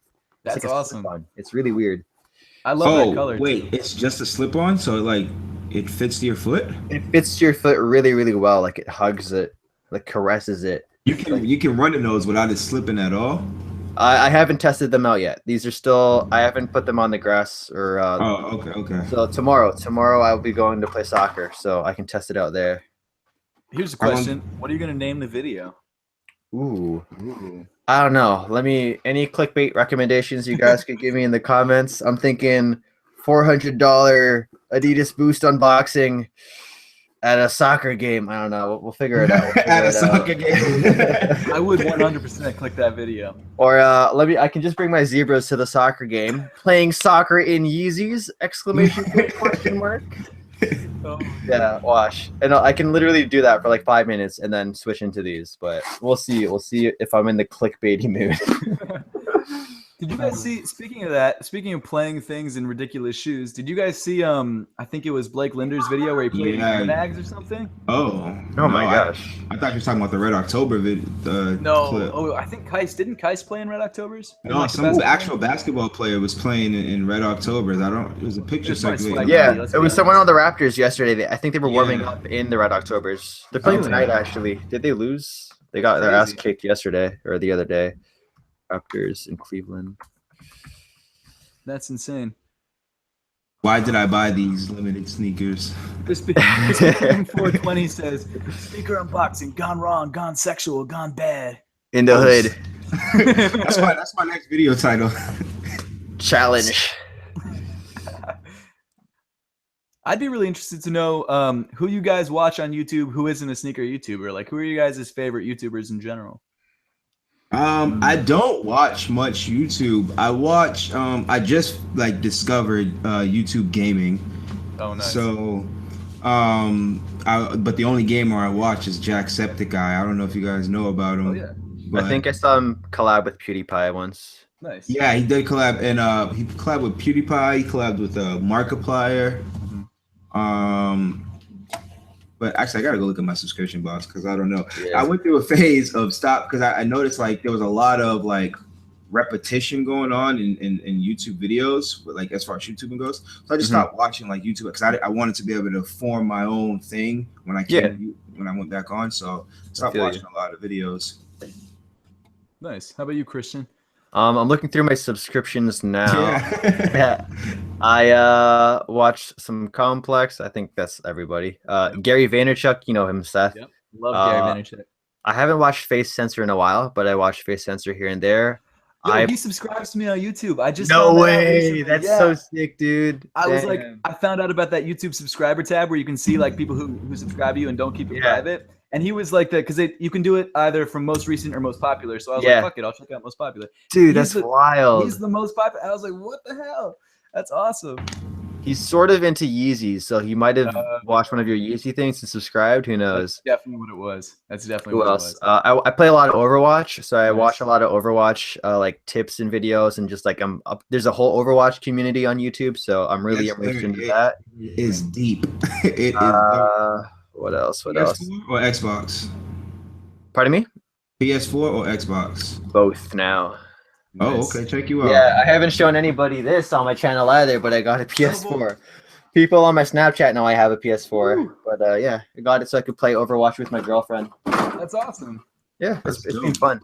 Yo, you're so lucky to have a girl that plays games. My girl doesn't even play. Like I'll be like, yo, do you want to play some games with me? Let's do it. And she'll be like, yeah, baby, let's do it. And then I hope she's not watching right now. and then I'll be like, well, what do you want to play? I got 2K, I got Grand Theft Auto, I got Call of Duty. And she's like, do you still have that new Mario Kart? I'm like, of course I have the fucking Mario Kart, but we play that shit every time. Yo, my girlfriend's so nerdy. She gets so into the game. She'll start breathing really heavy and everything gets sweaty, and she'll scream and curse at it. So it's really, really entertaining. Like I'm telling her, I'm like, babe, you got to become a Twitch streamer. You don't even have to take off your clothing. You are just entertained. Watch it. Dude, there's like a certain tier of games. Like there's games for like regular gamers, and then there's games you play with your girlfriend, like Mario Kart, Little Big Planet. There's actually another game me and my girl played, Until Dawn. If you guys haven't played that with your girl, check that out. You guys like basically pick the story. You know what I mean? It's a lot of fun. Yo, I get to play like Gears of War with her and Overwatch and Legend of Zelda and Pokemon. So she's a true nerd, like definition of a nerd, which I love. That's dope. That's awesome. Yeah.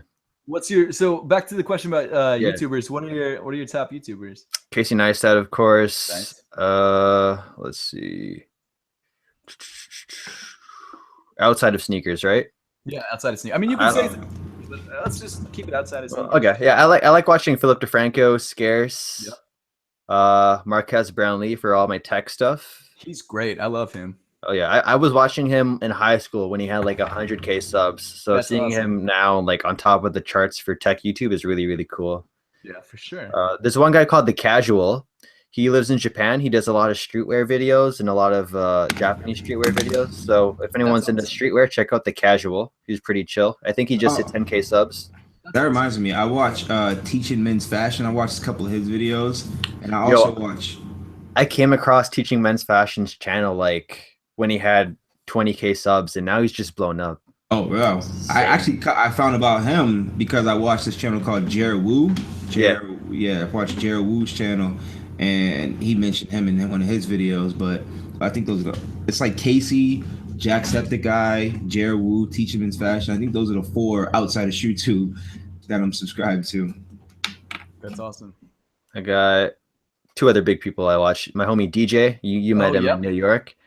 And, if you guys haven't seen Christian's Converse vlog where it's how many do you have, 2 or just the one? It's just the one long one. It's like 15 minutes. Check that out. Also, first of all, if you haven't done it already, you're crazy if you haven't. Make sure to subscribe to SneakerTalk on YouTube. Follow him on Instagram, SneakerTalk CA. Follow him on Twitter, all those things like that. And then check out that video of your recent. Is it your most recent vlog or? No. But I'll link it right now in the chat. Let's see. There we go. Oh, it won't let me. Okay. So just go to my channel, guys. SneakerTalk. Not too elaborate. Easy to spell. There's a link in the description. There should be at least Plus. to your channel. Oh, and same for OhTeeDubb. Make sure to give OhTeeDubb a subscribe. Make sure to give him that Twitter follow. All that good stuff. Both SneakerTalk and OhTeeDubb are in the description below. You guys already know my channel because you're watching it on. Subscribe to Seth if you aren't subscribed yet already too, for whatever reason. It's probably just popping up in the this is live right now. So if you guys are just coming across this, subscribe to Seth. He's the man. 3 other channels I watch: Timothy De La Ghetto, Swoozy, and Rice Gum. Oh, yo, did you watch him when he was hate on Rice Gum? What's up? Pardon me? Isn't there hate on Rice Gum? I've never watched this dude's video before, but I've heard his name. Which some people hate him. At first, I used to like intentionally not watch his videos because all I heard was like he was just roasting kids, and like I'm all about being positive. I hate negative people, but I was like, all right, I'll give him a chance. I watched one video, and now I'm like a huge fan of his. So what does he do? Like, what's his channel about? It's just random stuff now these days. Like he'll do some vlogs, and he'll just do a lot of diss tracks too. So if someone like claps at him, he'll clap back. Or he'll just like make a reaction. You have to watch it. I can't give exactly what kind of videos he makes now because it's a little over the place. It's good quality stuff though, and like he has a good video editor, or he's just really good at editing videos too. So his production value has gone up. Yo, my video editor sucks. I use Power Director. It's like drag and drop. Yeah, it's called Power Director 16. That's what I'm using. I think that's what Ray uses. Yeah. Oh yeah. It's such a simple. I can't do anything cool in it at all. I mean, honestly, like I've been using. I have Premiere. And I've been using iMovie for the last. I mean, honestly, since I've been doing YouTube, I had Final Cut for a while. Then I think I don't know what the deal was. I think I got rid of that computer or something. And then, but iMovie is just so simple. And with like sneaker YouTube, like all you're really doing is just like clips, and then you're just overlaying like another clip. So it's super, super easy to do, not really intensive for the most part. And iMovie's just so, I mean, it's free with any Mac, and then it's just like such a simple interface. I mean, I could film and knock out editing a video in probably about 2 hours and have it up on YouTube, you know? So that's why I like how simple it is. That's dope. What's your editing process like, guys? Both of you. What's your whole editing process or video producing process? How's it all go? Let's start with you, sheesh. I don't know. I kind of like think about things as I go along. Like as I'm editing, if I think of something and I put it in and it makes me laugh, and I'm like, all right, yeah, that's got to stay. Okay. But I just kind of like sit there and drag, drop, add in little funny clips. When I notice something happened that I didn't notice before, I like try to think of something to put around that or whatever. But it's pretty. I don't think I do anything spectacular, but it does take me like probably like 2 to 3 hours to edit a video sometimes. Damn. Yeah. And I don't even do nothing crazy. That's the thing, man. It's like, I don't know. It's just, it gets ridiculous sometimes. How long have you been making videos for? Since 2013, maybe 2014. I Okay. took a big hit last year, the end of last year, when my YouTube channel got deleted. Yeah, I remember that. Yeah, but That's fucked up. yeah. That was a big, honestly, like within the sneaker YouTube community, that's right when I started getting into it. And that was like a big thing. Yeah, and you know what even sucks even more is because not everybody that is subscribed to you follows you on the social media. So to them, you just died. You just stopped making videos. But it's like, Oh, yeah. nah, dude, I got hit, man. They clapped me for no reason. Yeah. But that's why everybody out there, you should follow your favorite YouTuber on Twitter and IG, wherever they are. Just follow them because you never know what happened. Sergio Flores. Actually, before I answer Sergio Flores' question, Colin Wu says, Seth, please notice me. You're noticed, bro.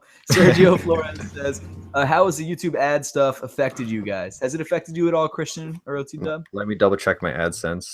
No, not me because I'm not there at all. I have I don't get paid. Nah, it honestly hasn't I don't have any affected me. subs.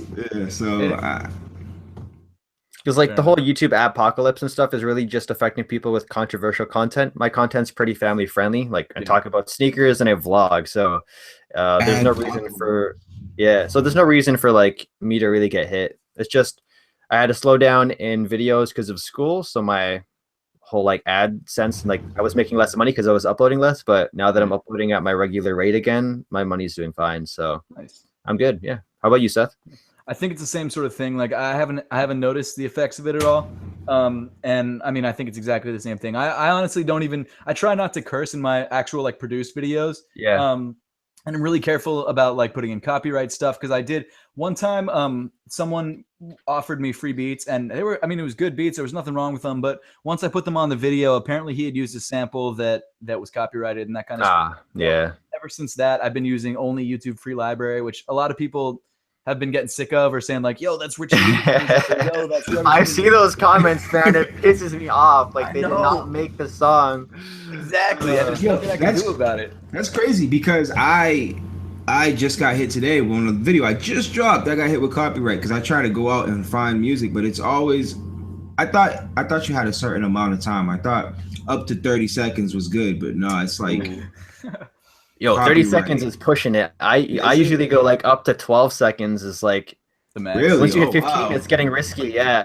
The best thing you can do is change the pitch of the song so it sounds more chipmunky or slow down, or just not use it. Or you're gonna risk it. Upload the video on a different channel. See if YouTube flags it on there, and then it's good. Then upload it on your main channel. That's a really good idea. One of the hardest things is trying to find music to put on, man. Like the music part sucks trying to do that. Yeah, Christian, how do you usually overlay music? Do you do that while you're editing, or do you do that after the fact? Yeah. So basically, I haven't told you guys my editing process, but yeah, I will usually edit everything rough. So like, I'll cut out all the excess clips or stuff I don't need. Right. And then I'll make a little marker for every time I know I want to add something or do a little change. Nice. So like I can rush through that, and I usually edit my videos now in 80% playback speed or twice playback speed. So I sound like a chipmunk when I edit. Nice. I'm used to it now though. But like I was able to upload 2 sneaker review videos today in the span of 3 hours of That's Jesus Christ. How do you do it's so much practice and like just experience of knowing what shots you need to get done and knowing how fast you can work. So but yeah, I always do music very, very last. But if I'm editing a vlog, like for a vlog, it's different because I want to make sure things up, right? Yeah. So, but like, it's not too hard to do after the fact. Totally. But like, I want to make sure the music ends right where I want it to end. I don't want it to end like abruptly. Like, I'm really, really picky about my vlogs, so I try and make them as best I can. Right. What's your process like, Fowler? My process. So basically. Thank you, Justin. Sorry. Oh yeah, really quick before Anthony Rodriguez. What's up, man? I see all your comments, bro. Anthony was talking shit to me earlier in the comments. Oh, really? Yeah, I take that back. The truth comes out. What's up? Yeah. I take that back. Still, thank you for watching, though. But no, bad points for you. No, my process is usually like, so I started out just doing sneaker reviews. So what I would do with that is I would get my thing is the way that I started to come up on YouTube was I was posting reviews the day the shoe came out because that's when everyone's hyped on the shoe. Oh yeah. So I would try exactly right. So that's why you're growing so fast, man. That's honestly what I think. That's 100% what it was. And it's slowed down a bit now, but I've noticed like across sneaker YouTube, it looks like, I mean, even Teddy, who I'm getting off topic, but regardless, like he was growing at like 600 a day and now he's down to like 100 a day, which is still not bad, but that's about whatever, regardless. So what I would do is I'd buy the shoe because, you know, obviously you have to have the shoe to do a video. People do it without the shoe, but I'm not a huge fan of that. I would always buy authentics because I mean people are going to call you out in the video for the shoes being fake, even if they're real. So I'd rather just make sure I get authentics. And then I would usually my videos would be like basically just visual reviews because I couldn't really test a shoe. I could try it on, I could walk around in it for a couple hours, but I'd test the shoe out for myself. I'd read the website. I'd read all the information they have about the shoe, like on Adidas or Nike or whatever. And then usually, which I've stopped doing now, but I would watch either other people's reviews or like first impressions just to make sure there wasn't anything I was missing. But the reason I stopped doing that is because I found that I would almost be repeating some of the things that people were saying. And I felt like that's not cool to do. So I stopped watching other people's videos until after I did my video. Mm-hmm. But then it's literally just I sit down in front of the camera and I just talk through the shoe. So I have sort of a format that I do where it's like I start off with like a really quick just like intro, like, hey, this is the shoe. This is either how I got it or what I like about it. And then I'd go through the tech specs and the visuals and then do an on feed. And then, I mean, vlogs, I just kind of do on the fly. And then it's like, usually I was trying to do scheduled videos for a while where I do it the night before and then post it, but it's gotten to a point now where I'm so busy. I just have to post it like almost immediately after I do the video. Yeah. Oh, okay. Honestly, it's hard for me to sit on videos. Like I can't, like after I spend all that time editing the video, I just want to put it up. I want people to see my hard work. Like it's really hard for me to just sit on the video. Yeah. I sit on like 4 to 5 videos at some time. It's not like fully edited though, just like the raw file, just waiting for me. Cause like today, for example, like I was feeling good. I'm like, I banged out one review. All right, I got to get this other review done. So try and film I always film as many as I can within a sitting and just change the t-shirt, you know? Here's a weird question. How big is you guys SD card for your camera? 32 gigs. 32. I need a second one though, because I have to get a second. I need another camera. I have to upgrade on the channel. Dude, mine's a 16. Like I film like one video. Yeah, man, that's it, bro. That's stressful. I could not film a video and be like, okay, like X amount of words. Yeah. I mean, I don't know about SD card, but I got something that's never mind. No, my SD card, I have about 4 right now. I have a 512 megabyte from back like 15 years ago. What do you do with that? Take pictures? Yeah, that was for pictures years ago. Back when I had a 4 megapixel camera. But then I got a 64 gig, which I use relatively regularly, and then I have 2 128 gigs, which I use constantly because 128 gigs. Yeah, because what I would do is like I try and film in just like full res on my camera, and then I usually try and edit in RAW, and that usually takes up a lot of space. And the worst is when like when you're filming and your battery dies or you run out of space. So I try and avoid that by just having way too much space, and then I never really run into that problem. That's the OhTeeDubb special right there. My battery stayed dying, dude. Oh, and you ever run into the problem where you film a whole video but forgot to turn your mic on? Yes, that's happened to me. And oh my! Has it happened to you, Christian? Twice. Oh, really? That shit is tragic, man. Tragic. I messed up once where I put the audio too loud. So like on my mic, you can have minus 10 decibel, 0 decibel, and then plus 20. So I had plus 20 for my sneaker shopping vlog in New York, and it's like you can tell it's distorted as hell. So you just got to make do with what you can. Totally.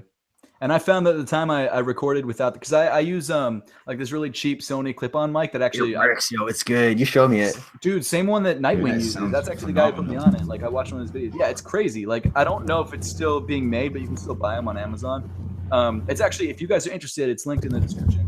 Affiliate links, help me out. Yeah, Amazon affiliate.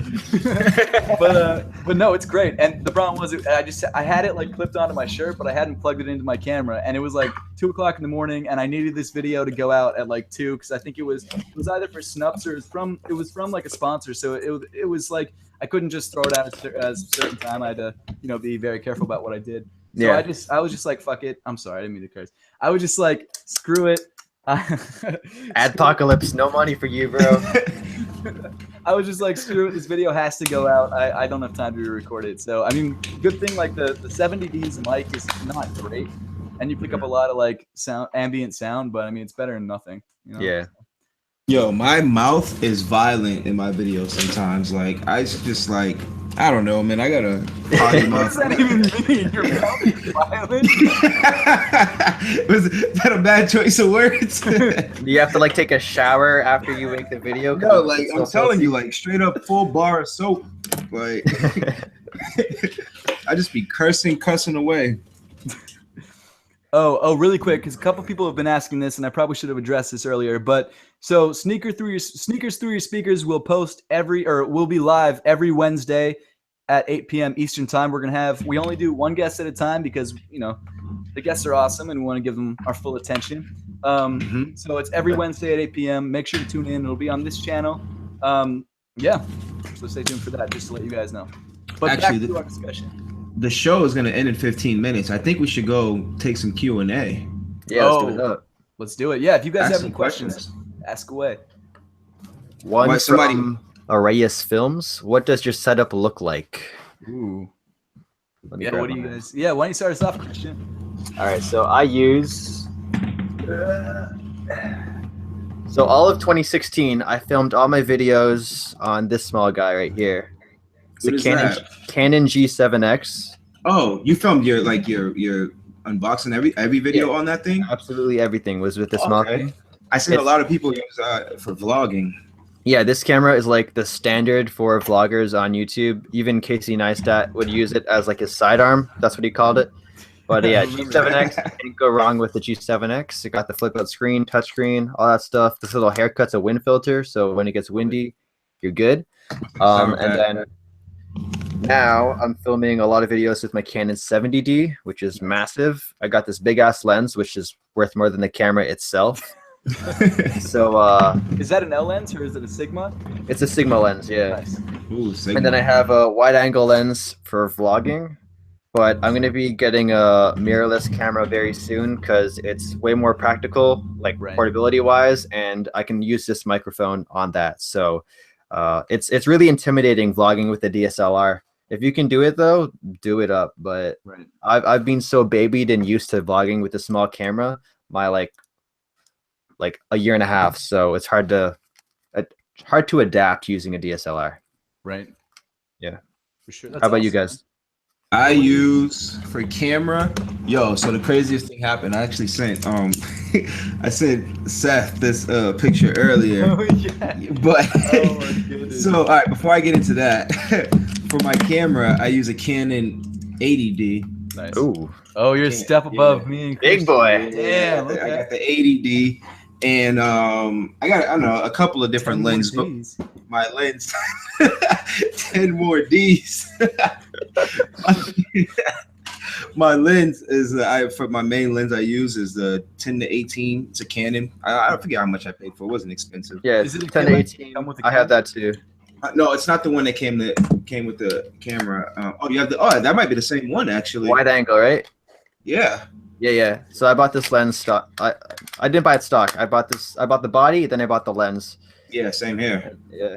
Well, actually, I got the camera and a 50 lens for $800 off this dude on Ooh. eBay. It was Not a bad. good deal. But and then I just used 2 soft boxes and a regular Polaroid tripod. I got nothing crazy. And even when I do vlogs, like I got to get one of them dongle things. I don't even know what they're called, 3-prong things, because This Gorilla Pod. Gorilla Pod. yeah, what is it called? Gorilla Pod? I need one of those. Like this is how I This is vlog the like Adobe this. one. I vlog like this. Yeah, that's Oh. tricky. It can make it more shaky. Yeah, It's no, terrible. Christian's totally right. Yeah, like if you're not, it gives you kind of more leverage this way. So and also it just gives you something easier to hold. Like it gets really shaky if you're vlogging with just the camera body, which sometimes you have to do. Like Christian, like even in the helicopter ride we did, they wouldn't let us take our Gorilla Pods because they were fast mount or what's that called? It could be undone. So Yeah, you exactly. had to. Yeah, they made us double knot our sneakers so it wouldn't become untied. Oh wow. Yeah, it's so Alright. windy. And I also this is I'm trying to put it together right now. I also have this Rode mic, right? Nice. And it had broke. So what I did was I glued it. I glued the piece. Oh shit, pieces falling out. I glued the pieces back on, and then this very morning, when I went to put the mic on my camera, it was sideways, dude.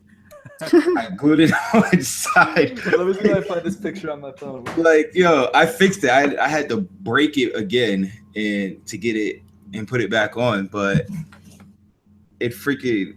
You have the picture, dude. This was atrocious. I was so sad. Oh, here we go. It's gonna be a little like rainbowy because of my screen protector, but I don't know if you guys can see that. Oh wow! Yeah, What the heck? It's on sideways, but it was so crazy. But what's your setup looking like, Seth? Right, I got the 70D, just like Christian. I've got like some video tripod. It's nothing too crazy. I think it was like $200 or $300. I got it a couple years ago. I have all daylight LED lights, just because I like keeping it, less of that yellowy hue of the tungsten. I've got 70D. What else? I use that Sony clip-on mic. I also have like this Asden shotgun mic for vlogs. That's pretty much it. I mean, it's a pretty simple setup. All right. Somebody asked, when did you guys start collecting? Good question. Yeah, Christian, when did you start? I want to say senior year of high school. Nice. Which would have been 4 to 5 years ago. Nice. Yeah. Nice. I started collecting. Well, technically, I started collecting when I was like.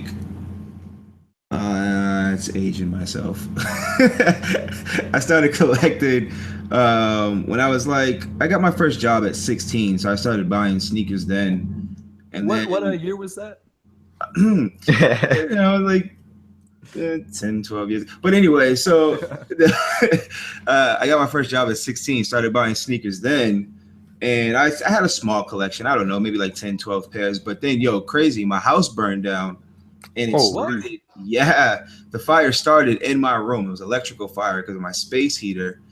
And so I lost all my sneakers. That's when I came back. When I came back, I started wearing Vans. And that's when I started collecting Vans. And, I'm saying that I just started collecting Vans from there. And then, so I started collecting Vans probably about 5 or 6 years ago. Makes sense. Yeah. Nice.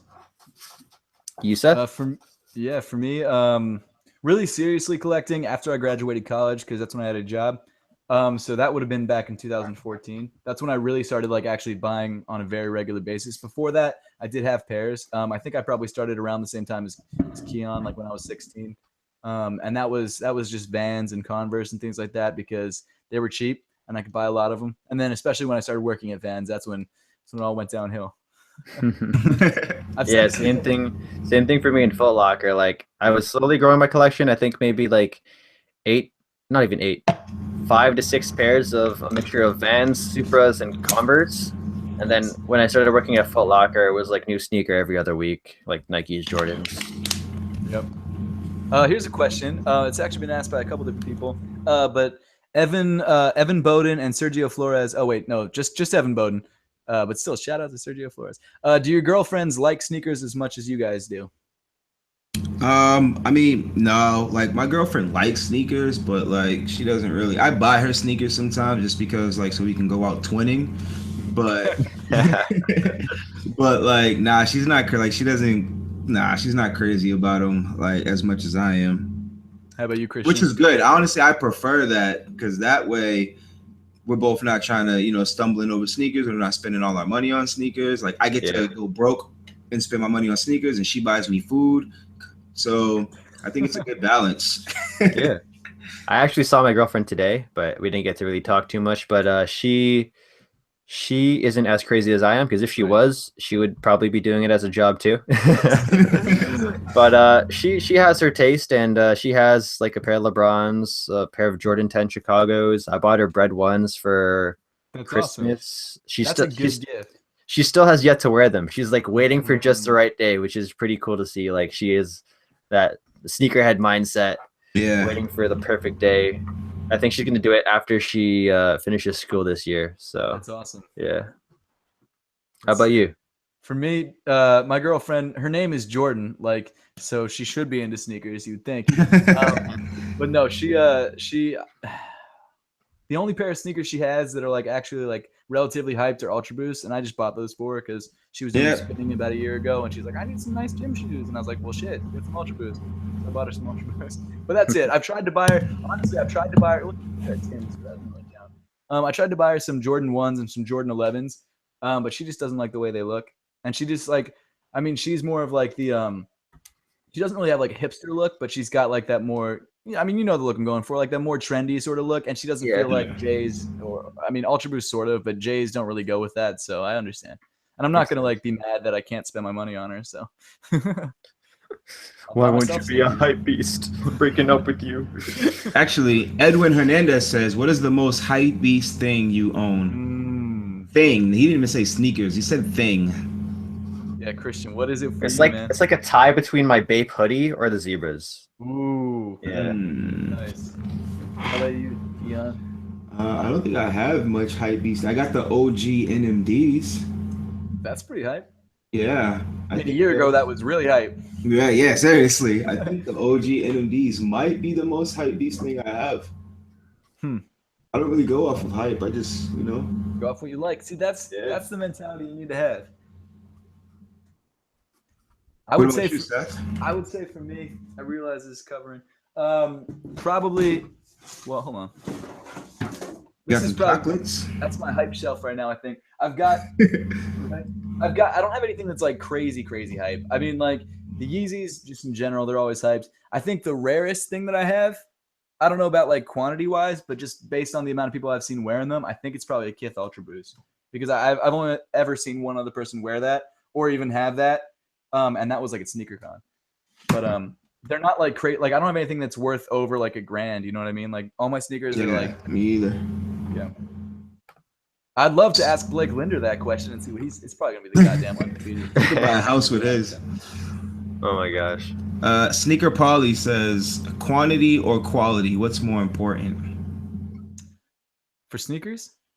Yeah, I'm saying. Yeah, exactly. Yeah, I'll go quantity, whatever. For sneakers and for women. Let's hope your girlfriend's not watching. No, she's hopefully not. I didn't give her the link. A bunch of people are saying that the most hype thing in my collection is the Supreme brick.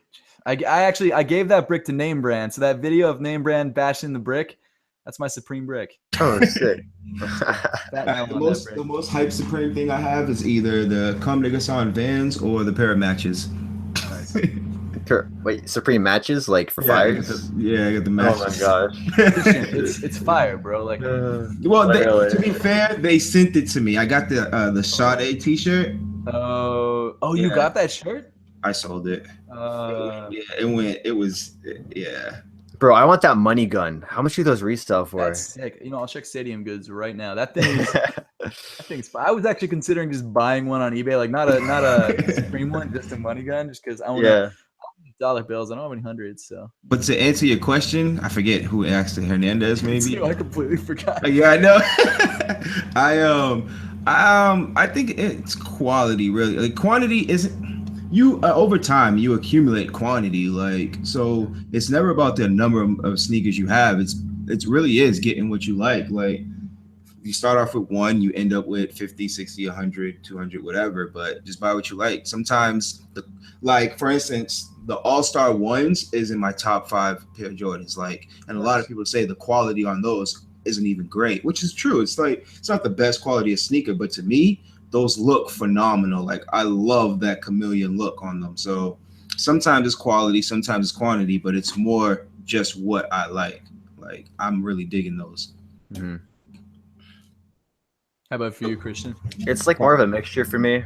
Like, yeah, I like being able to have options, but at the same time, you don't need as many pairs as I have. Like, I have like 60 pairs in my room. Like, there's a lot more that's not here, and it's like overwhelming at times deciding what to wear, and then you like don't get to fully appreciate the sneakers you have when you have so many.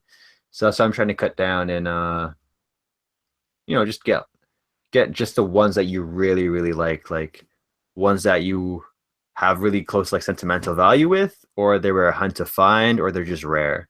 Yeah. So the hype beast in me is like getting rid of the GR stuff or the non-hype stuff, because like at the end of the day, a lot of the hype stuff is the stuff I like because I'm a hype beast now. So yeah.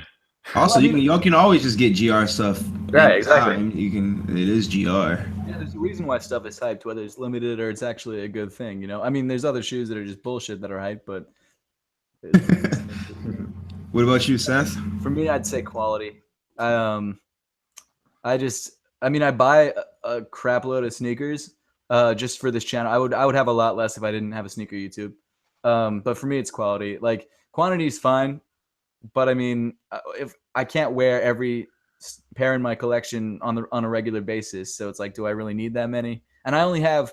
I mean, people have been kind of flaming me in the comments for this, but I only have about 30 pairs, which I mean is still a lot of pairs of sneakers for just about, you know. How do you get flamed for having 30 pairs? Like the average person doesn't have 30 pairs. Who flames? It's not. Yo, I get flamed for having 60, man. It's not even just the fact that it's not even that it's like it's not a lot of pairs. It's the fact that people are like, well, I have 2 pairs for my whole family, like, and you're complaining about only having 30. You know what I mean? Like, it's that sort of thing, which I get. Like, but no, I could never have a collection like Hess, who has like 700 pairs, or you know, people like that. Just because I could never get that. Yeah, I couldn't have that much either. But at the same time, it's a hobby and it's also a collection. Like if you were like me, I've been collecting literally my entire life from like 12 and up. I started with Yu-Gi-Oh cards. Like if you have a Yu-Gi-Oh card collection, you heard? Skirt. So if you have a Yu-Gi-Oh card collection, you're not gonna have 3 cards. No, dude, you got a binder, you got your rares, your hollows, like you have a collection of Yu-Gi-Oh cards. So you're collecting sneakers. If you're a hobby of sneakers, you have a collection of sneakers. It's just what you like. Like that's how I feel about it. Like also to like sneakers, you don't have to collect a bunch of them. So I couldn't have 700 either. Like that's just madness. I used to be the guy who, before I worked at Foot Locker, I was like, I can buy 2 pairs of Supras for the price of 1 pair of Jordans. So why would I buy a pair of Jordans? Yeah, that used to be my mindset. But then once you get the job, then it's like everything just goes to shit. Yeah. Like now half the sneakers I get are sent to me.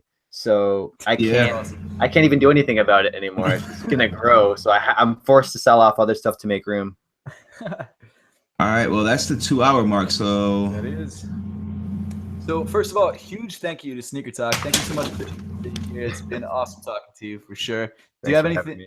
Absolutely. Have you? Do you got any new videos coming out anytime soon? Anything you want to plug? Oh, let me plug. I got a new NMD R2 review that came out. Adidas and Nike review that came out. I have a what else? I'm trying to think. I have a SneakerCon video coming up, like a recap from 2 months ago, which is bad. and there was an Air Max event in Toronto called Sneak Easy, super duper exclusive. Yeah. Nike invited me, so I have that event vlog coming up soon too. But yeah, lots of content on this channel. Daily videos, 2 to 3 per day. You guys know. Yeah, if you guys don't subscribe to SneakerTalk, what are you doing? You guys are crazy. Make sure to subscribe to SneakerTalk. Follow him on all his social. I think I only have his YouTube in the description right now, but I actually might go back in and throw all his social in there too. So make sure to give SneakerTalk. Sorry, man. Jesus. Make sure to give him a sub for sure and follow him on all that social media. The links will be in the description. Make sure you guys go check him out. He's the man. Exactly, dude. He's the nicest dude. I mean, even for a Canadian, he's super nice. But yeah, I think that's also while we're here, Keon's channel a while back got the axe. I don't know if you guys remember or you guys have heard in the chat. Make sure to give Keon a sub and a follow on all social media. Again, his social media is not there right now, but his YouTube's there. The channel will be there. Click that. You guys will not be disappointed. I promise you. Yo, that's an OhTeeDubb promise. That's some serious stuff. But thank all you guys for coming to the show. We will be here next week, Wednesday, 8 p.m. EST, same time every time. Same bat time, same bat channel. Thank you for coming.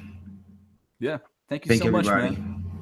And next week, I believe our guest will be Franchise Kicks. So make sure to stay tuned for that. Definitely. So thank you guys. I'll see you guys later. Peace. See ya.